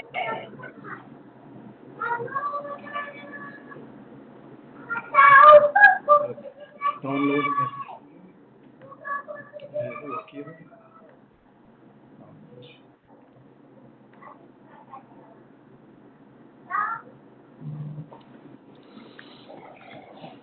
Confesso para vocês que eu não sei como sair dessa situação agora. Agora eu consegui aqui. Falta poucos por cento aqui. Vai dar certo, vai dar certo. Ainda não, eu tô tranquilo. O problema o problema é falar depois de você e do Renato só. Essa parte mais fácil que tem. Ainda bem que eu falei primeiro. Então, 200 pessoas agora. Ok, consegui, Pablo. Agora vamos lá. Agora vamos... tem tanta coisa aberta aqui, vou achar. A Maria Flávia está irmão, no meu. My screen. Agora, Beleza. deixa eu ver. Você só me precisa avisar para fazer a próxima slide. Vamos lá. Então tá bom. Olha lá, deu certo. Isso que é bom, brasileiro. A gente não desiste, cara. Isso aí. Vamos lá. Então pode colocar aí. Obrigado, Henrico Óculos. Obrigado, Renato, pela oportunidade. Eu vi a boa parte da apresentação da Maria Flávia pelo computador e depois pelo celular com o do Renato. Então é um pouco mais fácil e ao mesmo tempo mais complexo de falar após essas duas apresentações. E o que eu quero falar é o porquê, a relevância de conversarmos sobre biomecânica de córnea associada à sua tomografia, que tange principalmente, pode clicar, Henrico, a estabilidade dessa córnea. Então, o que o Dr. Renato comentou há um pouco tempo é toda córnea apresenta uma determinada suscetibilidade de o quanto essa córnea aguenta o estresse, vamos falar desse jeito, vamos personificá-la. Então, pode clicar, Henrico. Já do que a gente já veio conversando sobre isso, o que a gente busca é uma detecção precoce. Se a gente busca um tipo de detecção precoce, quanto mais precoce possível antes que tenhamos prejuízos visuais. Isso porque, pode clicar, porque quando nós estávamos só acostumados a avaliar a topografia dessa córnea, pode clicar, Henrico, a superfície dessa córnea, nós deixávamos de avaliar tudo que estava por trás. E a partir do princípio de Scheinfeld, que a gente consegue observar, em razão também, óbvio, da transparência corneana, a gente consegue determinar o que de melhor a gente tem sobre uma equivalência estrutural dessa córnea e com isso mais segurança. Mas isso não tem sido um mecanismo primário. O Renato já conversou sobre isso, e desde a época de Mendel de 62, com o uso de de uma paquimetria ultrassônica, fazendo as suas medidas no eixo mais plano do paciente, já com um afinamento, se colocavam as questões do que vem primeiro, se a alteração ceratométrica precede a alteração paquimétrica, e sendo que hoje o que a gente vem a conversar principalmente essa desregulação da matriz, da homeostase, pode clicar, Henrico, da homeostase da matriz extracelular e, por sim, determinar essa diferença da suscetibilidade da detecção em estágios subclínicos. Então, esse é um caso. O meu vídeo travou, o de vocês também não? Não. Então, esse é um caso, essa é uma questão bem importante sobre o uso da biomecânica da córnea, quando devemos intervir. E nesse caso, são duas situações completamente anômalas e distintas, porque a gente tem os dois olhos de um mesmo paciente, com apresentações fenotípicas completamente diferentes dessa mesma doença. No olho direito já um quadro bem mais avançado da ectasia corneana, sendo que a gente observa todos os desvios de índices topográficos dessa córnea, em contraposição ao olho direito, em que a gente tem esses mesmos índices e a curva, como a Flávia falou, já nos nossos arcos de progressão paquimétrica, ainda com critérios extremamente interessantes, principalmente quando comparados ao olho esquerdo. E quando intervir? Então, o que a gente quer saber é, será que devemos intervir antes de alterações paquimétricas, que a gente já tem desde 69, grandes estudos já falando da importância do perfil paquimétrico nesse paciente? E quando a gente fala do perfil paquimétrico, será que a gente consegue mensurar o quanto a córnea do olho direito ela se mantém estável, ou se a gente consegue detectar uma perda da estabilidade biomecânica dessa córnea de uma forma mais precoce, ter uma atuação mais precoce ainda? Pode clicar, Henrico. Mais precoce ainda do que já ter um prejuízo ceratométrico, que é isso que o Renato tem falado da forma frusta da ectasia. Clica, Henrique. Então, aqui é interessante observar esse mapa que o Pentacanos mostra, essa análise de Scheinflug, e como a gente consegue observar esse perfil, essa mudança do perfil de distribuição paquimétrica. E esse perfil de distribuição paquimétrica que nos tem trazido grande parte de segurança quando comparamos em pacientes ectásicos e quando temos uma topografia ainda assim dentro da normalidade com altos índices de sensibilidade e especificidade. Só que a gente quer ir além. Ir além é o outro lado da moeda da mesma cirurgia na córnea. Então, há duas slides para trás falando de uma ectasia e a 2 para frente pode ficar, Henrique. Quando que a gente pode ter uma intervenção nesse paciente com uma maior segurança, com maior sensibilidade e especificidade, já pensando nas cirurgias refrativas. Então, eu trouxe em cima de alguns exemplos. Esse é um paciente que veio buscando uma cirurgia refrativa. Se nós nos guiássemos simplesmente pelos critérios topográficos e até mesmo paquimétricos, pensando numa biometria de um paquímetro de ultrassonográfico, vocês operariam esse paciente? Observem como a gente tem uma distribuição da nossa análise da classificação ABCD, até de certa forma bem interessante. Pode clicar, Henrico. Mas quando a gente olha um mapa paquimétrico, o que a gente quer observar, se for olhar de uma forma isolada, é um paciente que tem 477 de ponto mais fino. Frente a isso, o que nos interessa querer saber? De que forma é o comportamento dessa córnea? Pode clicar, por favor. E o comportamento dessa córnea, uma análise mais ampla dessa córnea, a partir dos princípios de Scheinflug pela análise tomográfica, clique, Henrico. É interessante observar que a gente vai querer uma distribuição melhor. Porque esse é um estudo muito legal do Hendeman, só que é um estudo já de 2008, em que é muito interessante, a partir de uma escala abrangente, a gente conseguir ter melhores fatores de estratificação.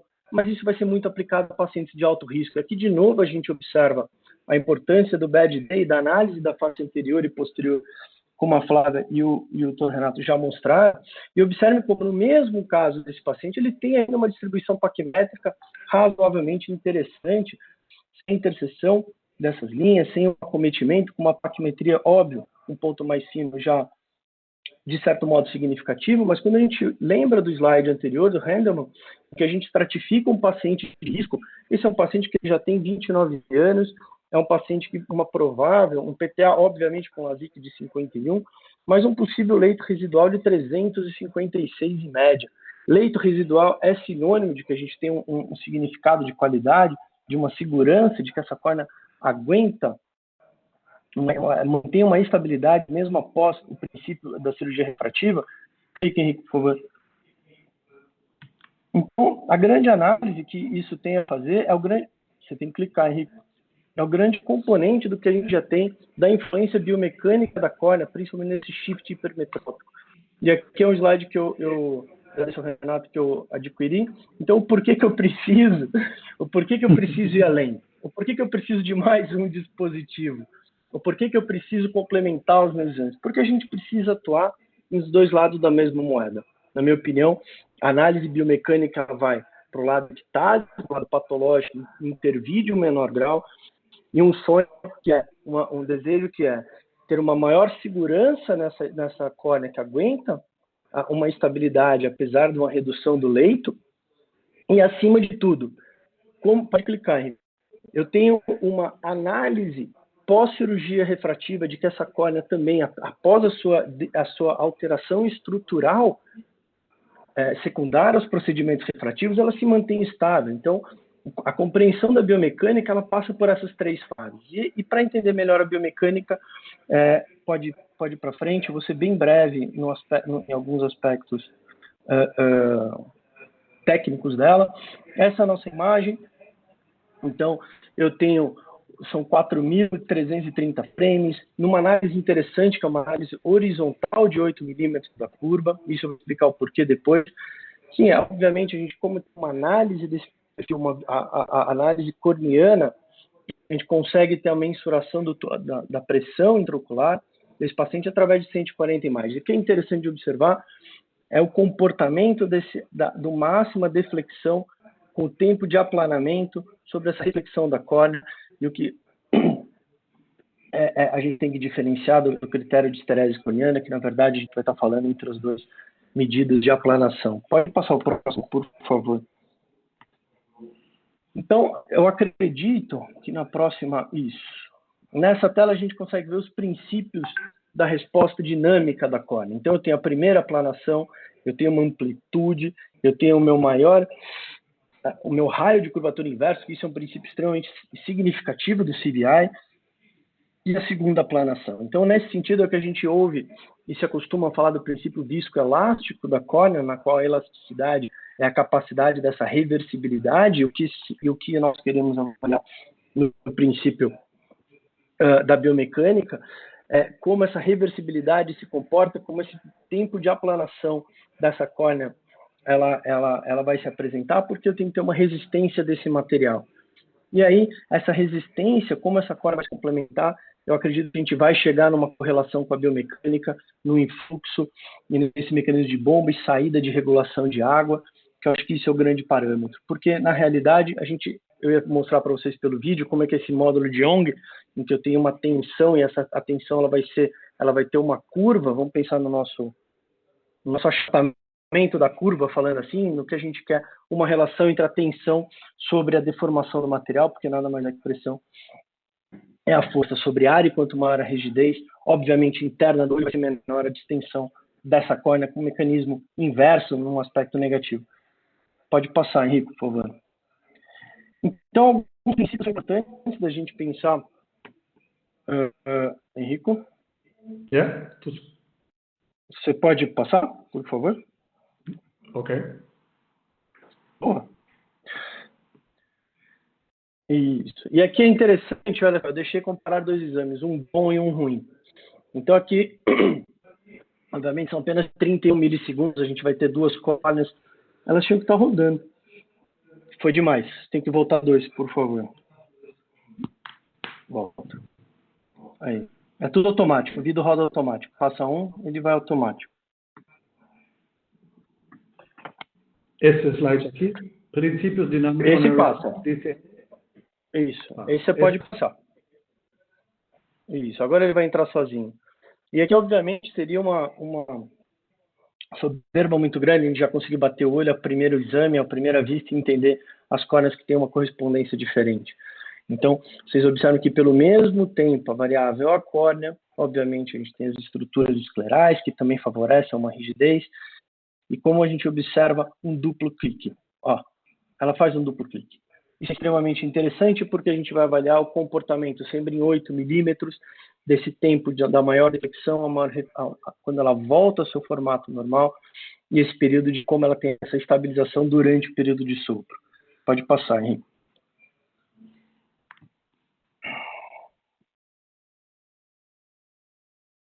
Tá, okay. Então esse é utilizado. Tem um delay, né? Muita importância. Então esse é o princípio do que a gente começou a falar a partir do óleo, que eu tenho o começo da deflexão na minha curva vermelha imediatamente antes do pico, a segunda, e quando eu tenho o primeiro aplanamento e o segundo aplanamento, em que a gente vai falar de A1 e A2, dessa variabilidade a gente fala da esterese corneana, já famigerada desde os princípios dos trabalhos com hora. Então, quando a gente quer representar essa capacidade da córnea de dissipar energia, ou mesmo uma medida de amortecimento dessa capacidade viscoelástica dela, esse é o grande critério do que a gente quer avaliar, frente a um comportamento estrutural, essa capacidade de estabilidade corneana.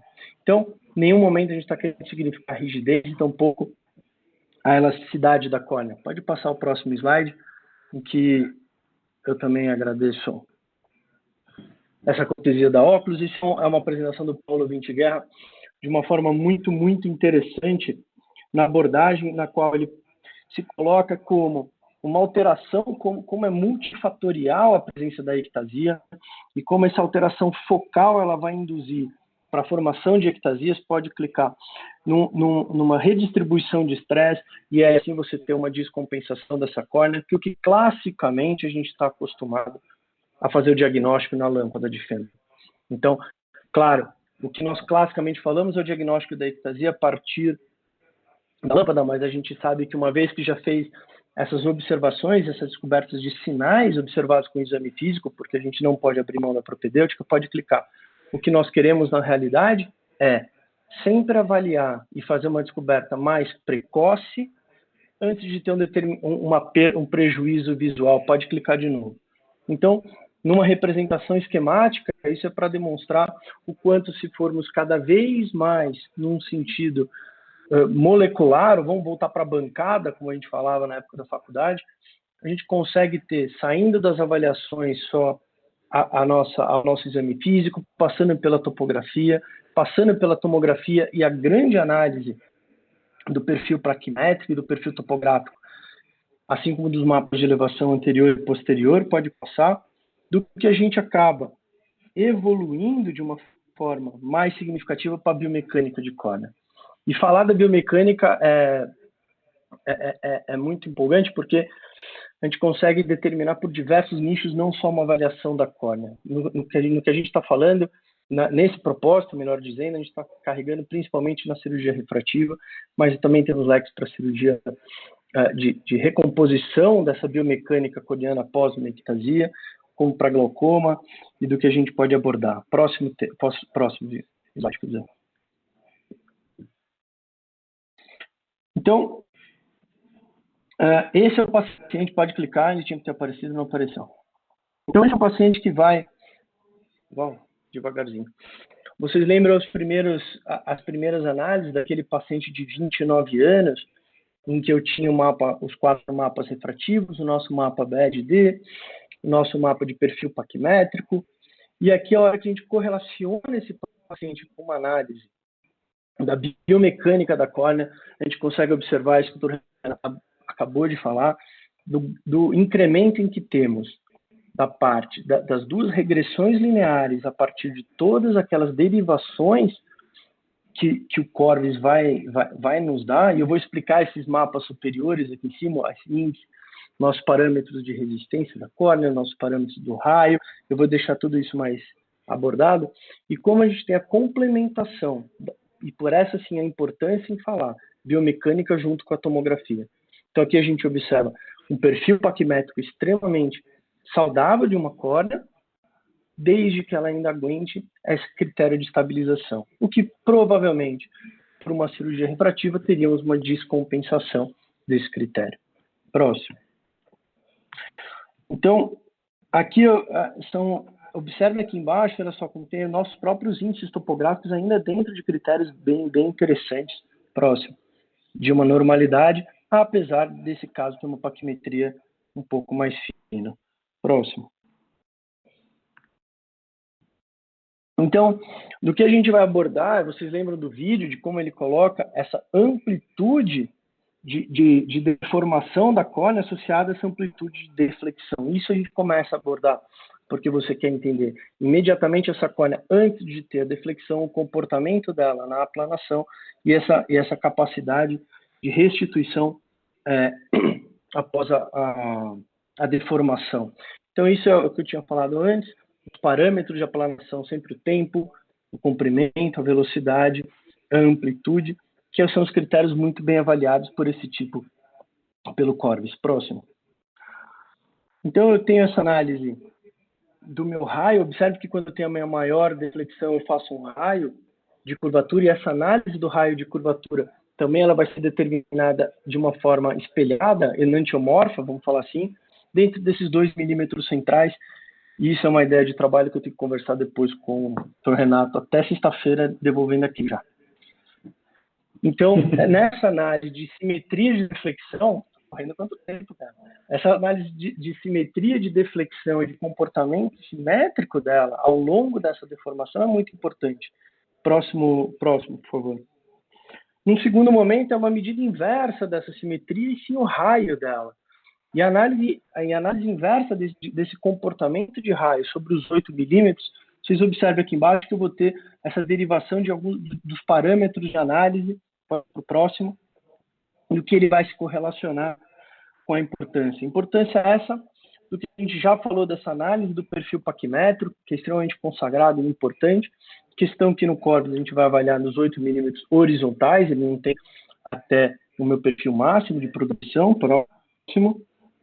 E por fim, eu acredito que essa é um setor bem aplicado, se não me engano, da Cynthia Roberts, certo, Renato?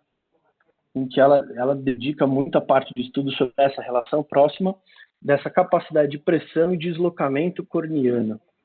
Porque o que a gente quer ver é, de novo, esse comportamento viscoelástico da córnea na quantidade e velocidade que essa carga aplicada sobre a córnea, o material, ela é recomposta. Isso vai nos dar, obviamente, critério de pressão intraocular, que quanto maior a pressão interna, maior a resistência da córnea à deformação, também como um outro fator associado, uma esclera um pouco mais rígida. Então, por fim, pode ir para o outro slide. A gente tem essa análise de 4 grandes parâmetros. A gente vai ter uma regressão linear, assim como o BAD-D também é feito por uma regressão linear, próximo, para elaborar a construção do CBI. E o CBI, sim, é um parâmetro também extremamente interessante. Pode clicar. Para análise biomecânica dessa córnea. E se você busca um aparelho que vai te falar assim, sim, pode fazer, não pode fazer, eu acho que você está errado. O que a gente precisa é ainda do médico, ainda precisa da mão, do critério, do crivo médico, do que você atribuir ao aparelho, que simplesmente ele vai te falar se você está habilitado ou não a fazer. Ninguém vai te determinar isso vai ser também da sua experiência, por melhor que seja a inteligência artificial. E por melhor que sejam intuitivas as telas, acho que você tem que sentar e se debruçar. Nada vai te determinar sem você ter critérios. Então, nessa análise, esse trabalho do Ricardo Brink-Guerra, então foi a partir de 1170 olhos, fazendo um screening na busca dessa córnea mais frágil, associado com os índices que eu falei de resposta dinâmica corneana. Pode passar. E aí, nesses índices de resposta corneana, é muito interessante ver essa análise correlata. O sector já mostrou isso há pouco tempo, em que eu tenho, de novo, uma grande sensibilidade e especificidade nos critérios de ectasia, mas quando eu tenho topografias normais e topografias ligeiramente suspeitas, a gente sabe que essas porcentagens de sensibilidade e especificidade acabam diminuindo um pouco. Então, a gente não vai deixar, como a Flávia falou, toma muito cuidado com as nossas escalas topográficas para você correlacionar todos esses pacientes antes. Próximo.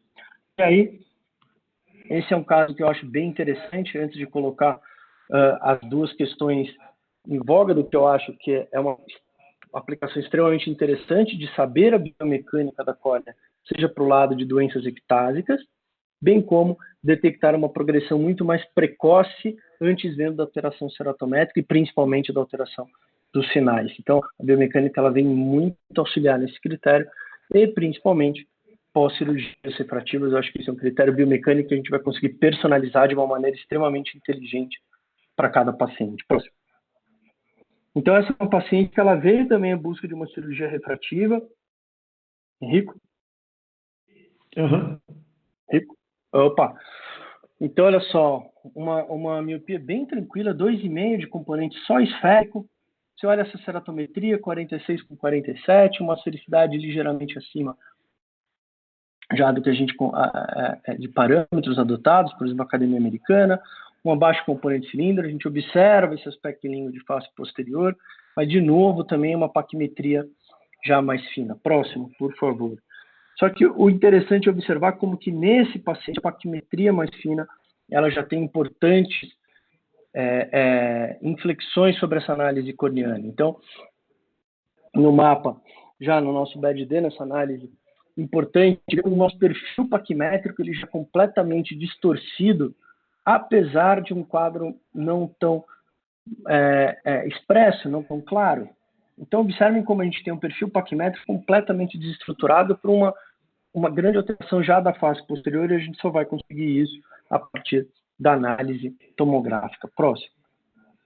E aí, obviamente, já estava aqui, associa, o paciente já fez o Corbis, e sem dúvida alguma, quando a gente tem já uma alteração desse perfil paquimétrico, principalmente associado ao BAD-D, associado ao nosso Corbis, a gente tem um TBI completamente já desestruturado, já com todos os sinais vermelhos, mesmo que seja daltônico, ele vai saltar os seus olhos, você não vai conseguir ter coragem de fazer algum procedimento, intervenção cirúrgica nesse caso.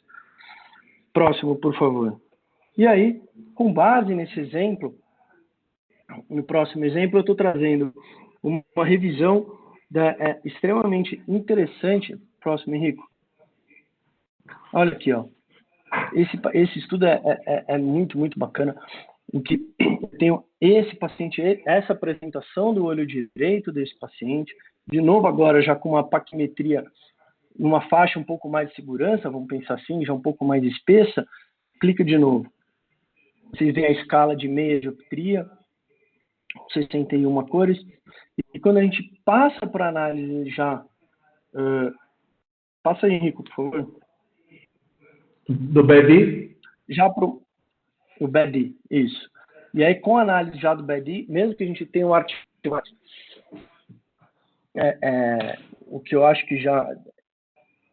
moderado, não significativo para pensar num procedimento como o ASIC, uma situação assim, mas a gente observa já um perfil completamente alterado de face posterior e que, de novo, quando a gente analisa a biomecânica dessa córnea, observe como uma refração, essa é uma refração manifesta, tá? Do paciente, a refração manifesta, a gente vai ter uma faixa etária baixa, um componente leito residual que seria ainda significativo, mas já demonstrando uma completa alteração da biomecânica corneana para esse caso desse paciente. Então, realmente próximo, por favor. E que aí nessa revisão é muito interessante de colocar os valores, como o TBI ele tem um valor de corte extremamente significativo, com sugestões acima desse valor para outros tipos de procedimentos fotorrefrativos, como o PRK, como o trans-PRK. Obviamente que para pensar, se não me engano, a lente fáscica voltou, obteve o novo registro essa semana, eu acredito disso. Obviamente que a gente pode considerar situações como dessa. Próximo, por favor. Então, de novo, aqui, ó, esse é o que eu queria. Então, observem que nesse estudo extremamente interessante é quando a gente correlaciona grupos muito bem específicos de pacientes dentro da normalidade, com uma ectasia leve ou com ectasia subclínica, e depois pacientes cruzando valores de normais e subclínicos com tomografia normal. Observe como a gente tem altos índices de sensibilidade e especificidade isolados de cada índice, seja o CBI e o BAD-D, mas que quando associa com a análise já para a inteligência artificial e não apenas a regressão linear, a gente consegue índices extremamente satisfatórios com o TBI, com uma margem bem significativa de sensibilidade e especificidade. E aí, por fim, próximo, por favor. Esse é o segundo estudo em que demonstra uma revisão com diversos outros autores, principalmente aqui a gente tem o Vinte Guerra, tem o Ambrosio, tem o Ferreira, de conseguir analisar a importância, pode clicar, e a relevância do TBI como uma ferramenta extremamente útil e segura para você ponderar se é um paciente candidato para uma cirurgia refrativa ou não. De novo, eu quero falar que se você pensa que é um equipamento que vai te dar o sinal verde para você fazer qualquer tipo de cirurgia, eu acho que isso não existe. Você ainda tem que ter o seu critério médico, você ainda tem que ter os seus valores, principalmente propedêuticos, numa análise do paciente, em que esse tem que ser um evento que realmente ele adquire grande relevância quando a gente associa tomografia com a biomecânica da córnea. Pode passar? O próximo, acho que era isso que tinha para falar. Se tiver comentários, sugestões, fica à disposição. Muito bom. Muito bom. Dr. Renato, você quer acrescentar uma coisa? Eu acho que o Pablo ele tem uma vivência muito interessante e uma experiência já bem realista do que eu concordo plenamente com o que ele mostrou. Os exemplos são muito bons. O que eu acho é o seguinte: a gente tem a abordagem que eu chamo de abordagem samurai, é você conhecer o que você tem de arma e conhecer o seu inimigo, para você tentar ter sucesso nessa, vamos dizer assim, na batalha. Então, tirando essa correlação da arte da guerra, quando eu penso no que você está oferecendo para o paciente, você tem que saber o que você tem disponível. Se você tem disponível uma propedêutica relativamente mais limitada, eu acho que você tem que ser mais conservador. E quando você tem uma propedêutica mais arrojada, você pode eventualmente fazer uma avaliação mais detalhada e aumentar a sua especificidade. Porque aumentar a sensibilidade é muito fácil, como eu falei, falar que todo mundo está doente, você não vai ter problema. Você vai estar... A propedêutica avançada, ela é mais inclusiva do que exclusiva. Mas, eventualmente, para ela funcionar, dependendo do que você está fazendo, ela vai ser também exclusiva, porque ela tem que tirar quem, eventualmente, tem mais risco de desenvolver ectasia. E essa questão é muito importante, porque muita gente passa do princípio que opera todo mundo, e eu quero continuar operando todo mundo. Só que a partir do momento que você morde a maçã, você já não tem mais a inocência, você agora tem o conhecimento. Então, você fazer a cirurgia num paciente que você faria anteriormente com menos critérios, com essa segurança, não dá. Eu acho que o Pablo deve estar, se você puder tirar o microfone, então, pelo menos na hora que você tiver. Desculpa. Não tem problema, não. Mas eu, por exemplo, depois de deixar esse exemplo aí, esse exemplo é um exemplo bom, tá? Você vê o SPA1, que é o parâmetro que tem. Pode voltar para o display do ARV. Você tem vários índices objetivos que mostram a normalidade biomecânica, enquanto você tem uma topografia relativamente normal e uma córnea com uma espessura que não é, vamos dizer assim, normal, mas é uma córnea que a normalidade ela salta mais aos olhos. Isso a gente vê no dia a dia. Então, tem uma frase que me passaram uma vez, que é assim, quanto mais você sabe, mais você sabe que não sabe. Eu acho que não é por aí. Eu acho que quanto mais você sabe, mais você sabe que não sabe tudo. E que, eventualmente, mais você tem certeza absoluta que você não vai conseguir saber tudo. E eu vi uma aula sobre ciência recentemente, que o cara fala assim, o problema é quando você tem conhecimento para criar uma hipótese, e essa hipótese é bem feita, mas falta conhecimento para você poder julgar se essa hipótese está certa e errada. E aí você passa de um pouco de conhecimento para uma presunção de uma verdade absoluta, e essa situação ela pode realmente ser muito perigosa. Em outras palavras, a gente tem que ter consciência do que a gente pode fazer para ajudar o paciente e tentar trabalhar da melhor forma possível. E essa integração dos dados, ela, na minha forma de ver, é mais do que essencial. Então, a gente vê várias tecnologias disponíveis, muitos aparelhos fantásticos sendo lançados praticamente cada congresso que a gente vai, você vê uma tecnologia interessante. E a gente é bombardeado com essas informações e tem que tomar uma decisão do que é relevante para a gente poder trazer para o dia a dia do consultório para poder fazer a medicina que a gente quer fazer.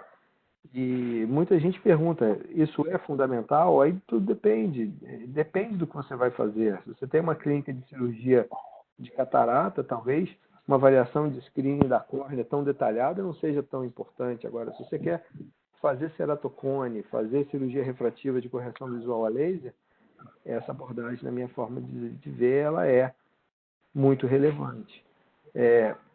A pergunta se as pessoas estão fazendo ou não uma coisa que seria obrigado. Ninguém é obrigado a fazer nada. Quando eu viajo para os Estados Unidos, eu converso com várias pessoas, tem muita gente que é bastante conservador, que faz ainda baseado, faz uma tomografia de Scheinfeld, mas basicamente bota toda a atenção na topografia de plácido e epaquimetria. Um deles é o próprio Steve Wilson, que é o meu mentor aí. Ele não posso falar que ele está fazendo uma coisa que não seja muito boa. Agora, ele é bastante tranquilo e conservador. Qualquer sinal de anormalidade, eventualmente, ele está tirando o pé do acelerador e indo para a lente fácil, ou então falando para o paciente que ele não é um bom candidato. Mas são situações clínicas que a gente precisa de uma avaliação mais detalhada. E essa avaliação mais detalhada hoje, se você colocar tudo que tem no mercado da oftalmologia hoje, incluindo o mapa epitelial, o que a gente tem de trabalho que integra a propedêutica da tomografia com a biomecânica é o mais completo que a gente tem. A gente, quando começou a falar do display de BED-D, a gente tinha 30, 40 pacientes. Eu praticamente sabia o nome dos pacientes quase de cor. Quem trabalhava comigo, a Marcela Salomão, o Frederico Guerra, eles viam essas listas de pacientes que a gente ficava vendo esses casos que são os altamente assimétricos, que a gente chamava de unilaterais nessa época. A gente publicou o artigo do TBI em 2017 com mais de 90 pacientes da minha clínica e da clínica do Vince Guerra. Hoje a gente está com mais de 500 olhos nesse estudo multicêntrico. E esses mais de 500 a gente consegue detectar a normalidade em mais de 85% usando inteligência artificial sem muito risco de overfitting. Você também quer a inteligência artificial, ela consegue separar o que você quiser.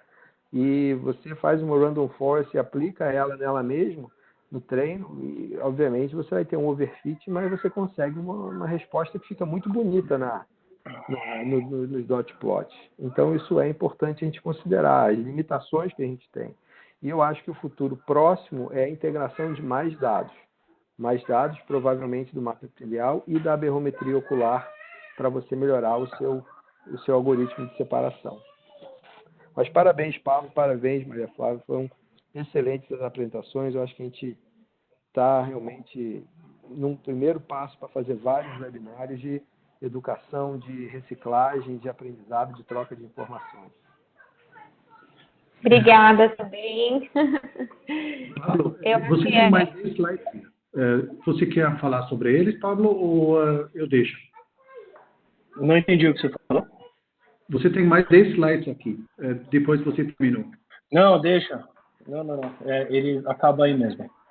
Agradeço. Entendi. Aqui vão ter uns slides de estudos que ainda estão em andamento, então tem que esperar. Agradeço, obrigado, principalmente por tentarmos de todas as formas, conseguir apresentar até você trocando as apresentações e eu falando. Obrigado e vamos para os próximos. Também queria agradecer a Renato, obrigado, a doutora Maria Flávia, Pablo, parabéns pelas aulas. Eu não consigo visualizar agora, vou tentar ver isso aqui, para ver se algumas pessoas ainda... O microfone ligado. Deixa eu ver aqui. Stop sharing. Chat, tem ainda 60 participantes. Olha. Fantástico. Próxima vez a gente faz um sorteio no final, o pessoal ficar até o fim. Não, isso agora não. É importante para falar, esse webinar vai ser depois disponível no YouTube. A Cíntia vai divulgar isso. Obviamente, o e-mail apm@oculus.com.br também está sempre disponível para recomendações. Queremos melhorar. Para dúvidas, casos importantes para a próxima vez, manda um pouco com antecedência para nós termos tempo também compartilhar com os especialistas. Eu queria agradecer a todo mundo para esse webinar. Obrigado. Obrigada. Obrigada, gente. Espero que a gente tenha mais. Obrigado, gente. Obrigado. Tchau, boa noite. Parabéns, Tchau. Cissa. Parabéns, Tchau. Henrique. Obrigada, Tchau, gente. Maria Flávia. Muito prazer. Tchau. Prazer em Tchau, ver. tchau, Renato. Fiquem bem.